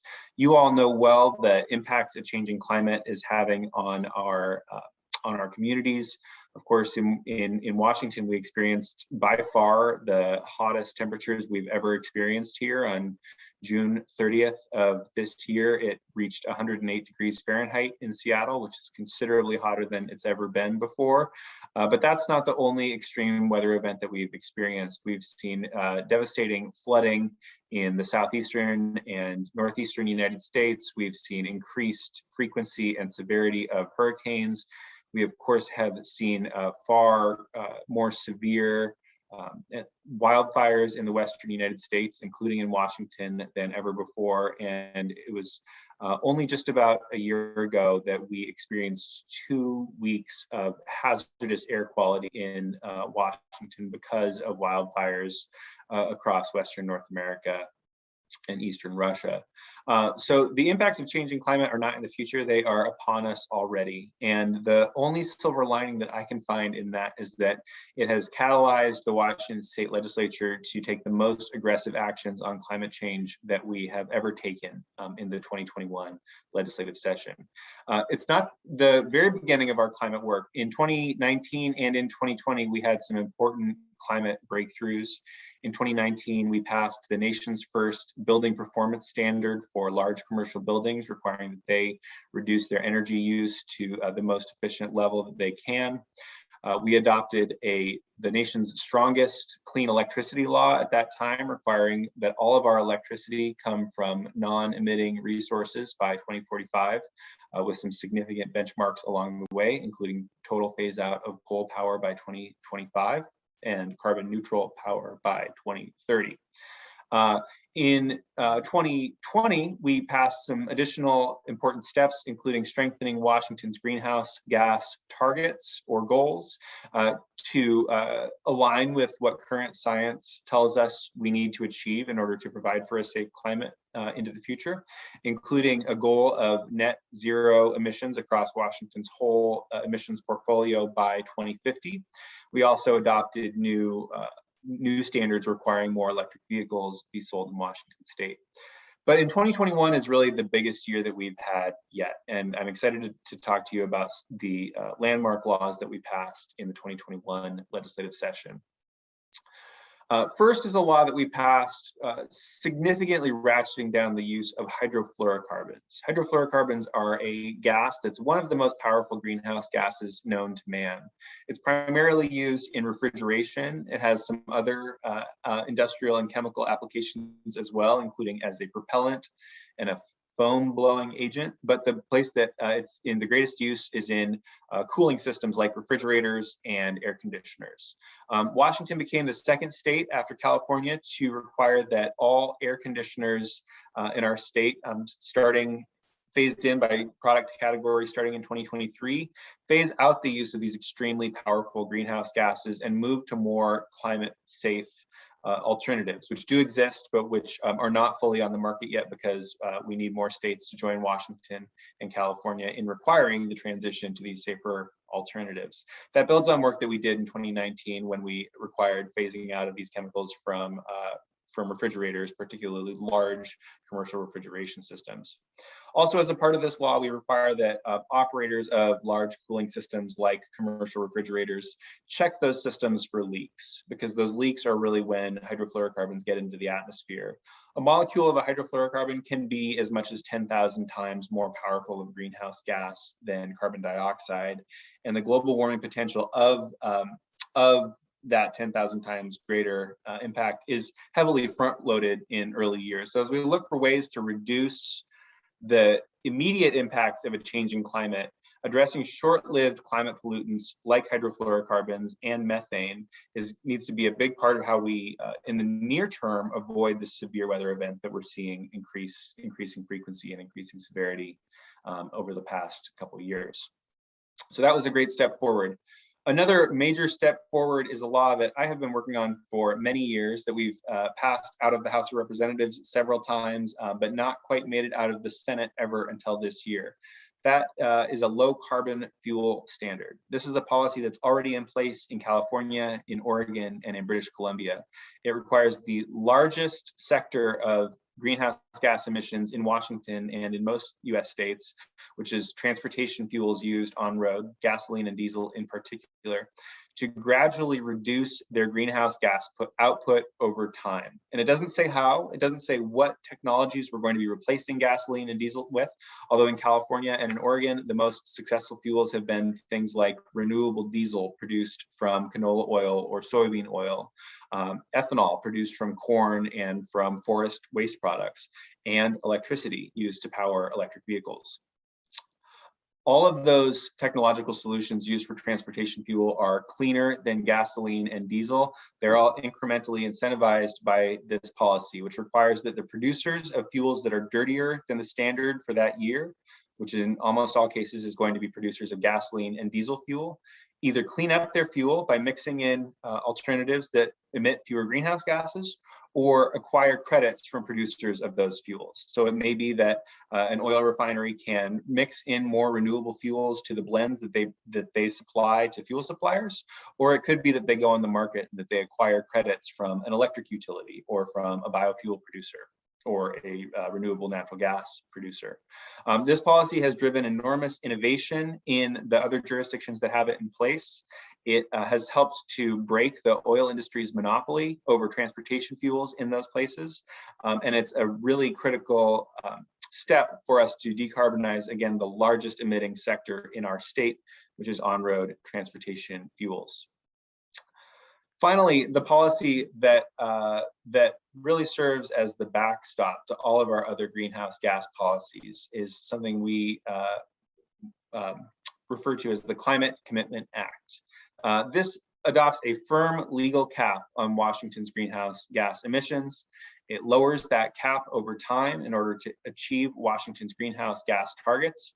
And it requires large emitters of greenhouse gases under that cap to acquire allowances from the state for the privilege of emitting greenhouse gases into our air. That means that oil refiners, electric utilities, natural gas utilities, and large industrial manufacturers emitting large quantities of greenhouse gases need to account for the pollution that they emit into our air and need to reduce those over time. The entities that have the easiest time reducing their pollution will have a surplus of allowances that they can provide to those entities that have a harder time reducing their emissions. We know that in some sectors, technological solutions are mature and have arrived, enabling us to produce energy in very low carbon or zero carbon ways. The electricity sector is probably the furthest along on this front.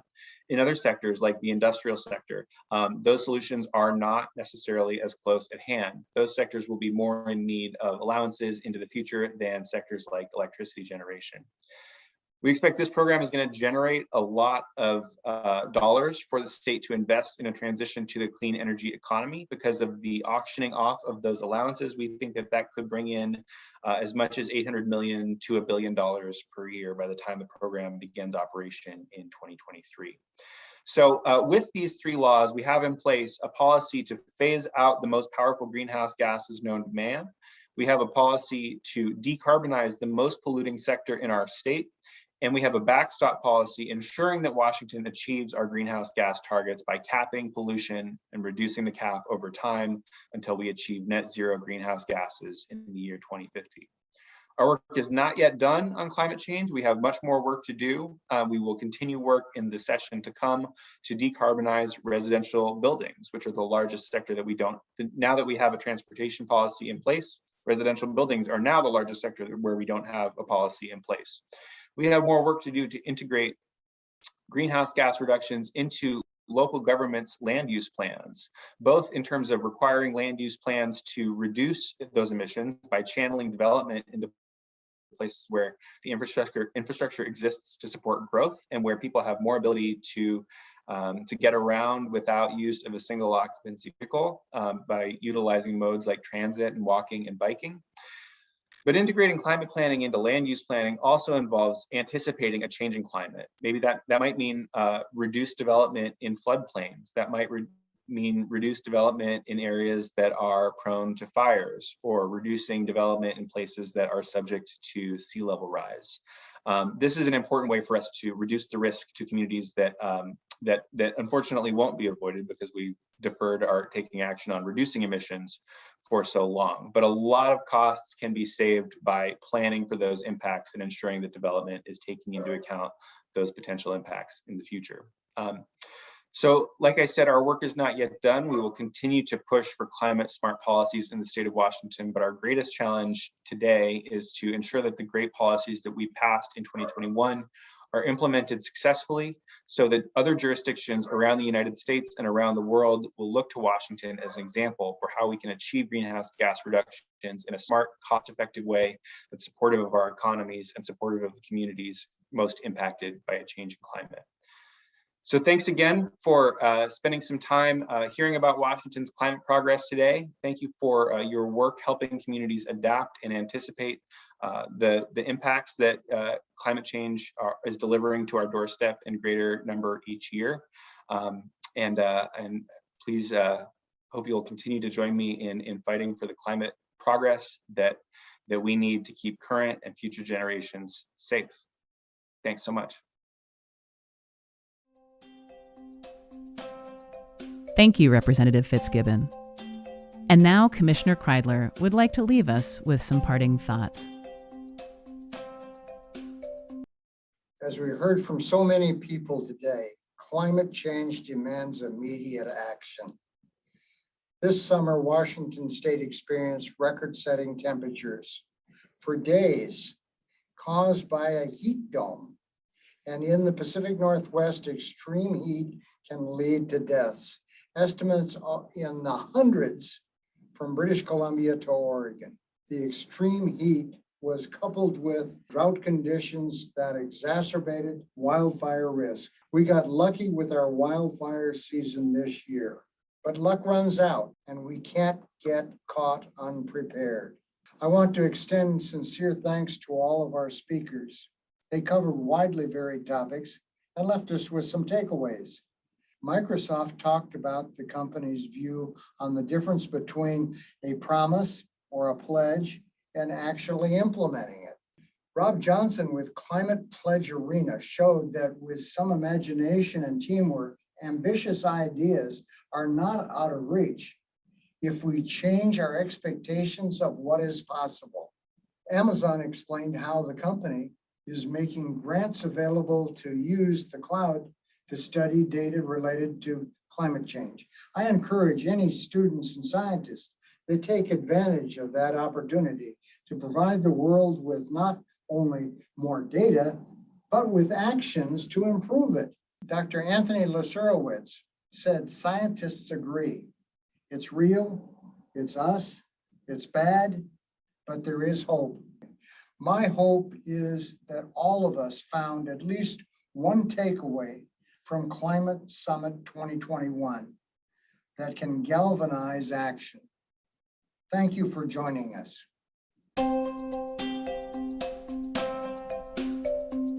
Thank you for joining Climate Summit 2021.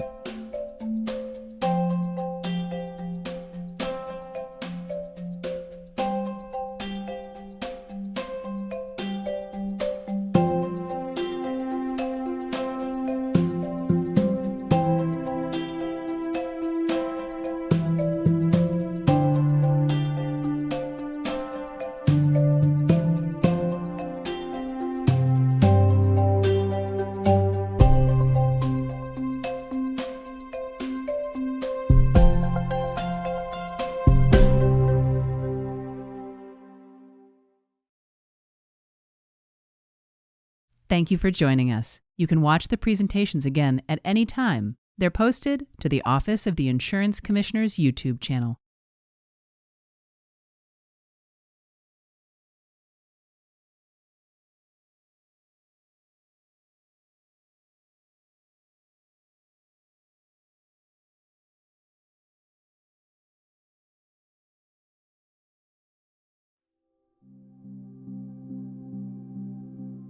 The Office of the Insurance Commissioner's mission is to protect consumers and to look after a healthy insurance market. Climate risk threatens both.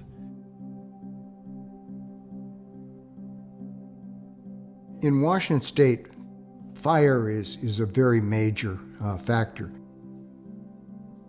Flood is another significant issue. Sea level rise here in the state of Washington. We're looking at the impact on our economy potentially. We're very reliant on hydropower. We've benefited as a state tremendously with hydropower. Is it going to be available in the same way in the future? We can expect more and more of these extreme events. We can expect to see it continually getting warmer. We'll expect to see much less mountain snowpack, much more frequent floods and droughts, and lots of impacts on our buildings, our roads, our highways and bridges, and lots of impacts on our communities. This is not an east side or a west side of the state issue. Wildfires are happening on the west of the Cascades, and flooding occurs on the east side of the Cascades. This affects all Washingtonians across the state. Big insurance companies already know that the risks are rising. Sea level is rising, risks of hurricane is rising, and as we see here on the West Coast, the risks of wildfires is rising. If the insurance companies perceive the risk to be very high to them, that they could have significant losses where they have written policies, they're not going to want to write as many or any policies in those areas. The insurance industry is involved with climate risk because property damage claims have been rising over the last 5 years. The cost to repair property from wind, from flooding, from storm surge, from wildfires has gone up and up and up. Once consumers, insurance policyholders, all of a sudden start to realize that they can no longer afford their policy, that a $500 policy has gone to $3,000 per year. All of a sudden, when that strikes home to them, they're going to start to say, I can't afford this any longer, and I'm going to look for another insurance company. But if all of the insurance companies are acting the same way, you don't have even choices at this point. Some companies have pulled out of markets. Other companies have raised their rates considerably higher. So at that point, you become very vulnerable.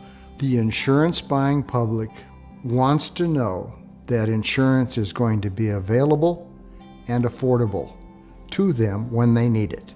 And that's the role of the insurance regulator. We want to make sure that there's an active market out there, so there's competition among insurance companies, and we want to make sure not only that it's available, but it's affordable.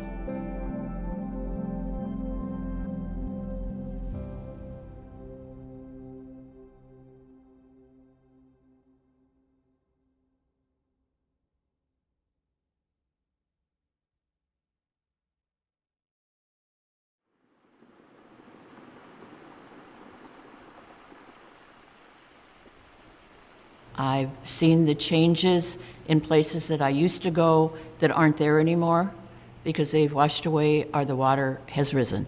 Change so you go back and you say, where is the smokehouse my uncle had? It's gone. Where is the place where children and elders too used to swim? It's gone. It's ocean now.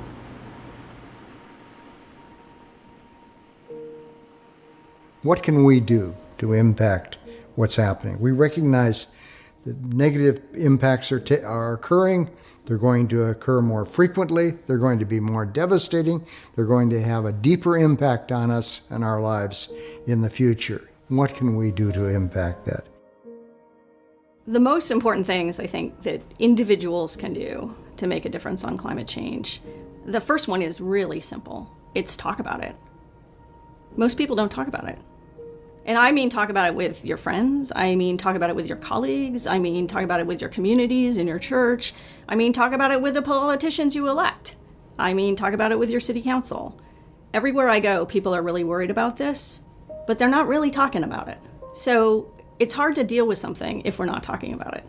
I think people should become involved with groups that are doing things and listen. Even if you don't believe in something, go listen, find out what's happening. What can I do? What can I do personally in my own house to make a difference? What can I do in my own community? What can I do in my own county or my own reservation to make some changes? We need to speak up about what's happening, that it's real. The way I talk about it with people is really beginning by understanding what it is that they care about. Are they in the public health field or are they in medicine? Well, then they're really interested in keeping people healthy and they're really aware of health risks. And I ask them if they've considered this one, the impact of heat and wildfire smoke inhalation on communities. And is there a way that the public health or the medical community could help with that? And what resources do they need from elected officials? Should the city be thinking about that? That's a way to bring it home to something that affects me, my community, and maybe even what I care about professionally, right? Some people really enjoy skiing. Well, climate change means less snow. It's hard to get around that one. And so if that's really important to you and a priority, then that's something to talk about. What are you doing to protect our winters? Other people care about wild spaces, or people care about farm worker safety, or all kinds of different things. Indoor air quality in low-income communities. All of those things have a climate thread. When climate changes, it pulls on all of those things and will make things more difficult if we're not thinking about it now. So it's really about recognizing that almost everything we care about locally will be touched by climate change. And then asking elected officials, what are you doing to ensure that these things that we value, we care about, or that we're trying to achieve, we can do as the climate changes? Regardless of a legislator's opinion on climate, whether they're somebody that says, yes, climate change is a real problem, or maybe they say there are other issues I consider to be more important, I think what you really want to do, regardless of what individual you're talking to, is drive it home that it matters to you, to future generations, that you want to make sure that our policymakers, regardless of whether they're a Republican or a Democrat or a Libertarian, Green Party, whoever you are, that you're focused on dealing with this issue, making changes. That's what you want to do. And identifying it as an issue important to you as a voter, that's what you need to drive home. As an individual, as a tribal member, as a steward, I believe we can make a difference. We can make a difference if we start now.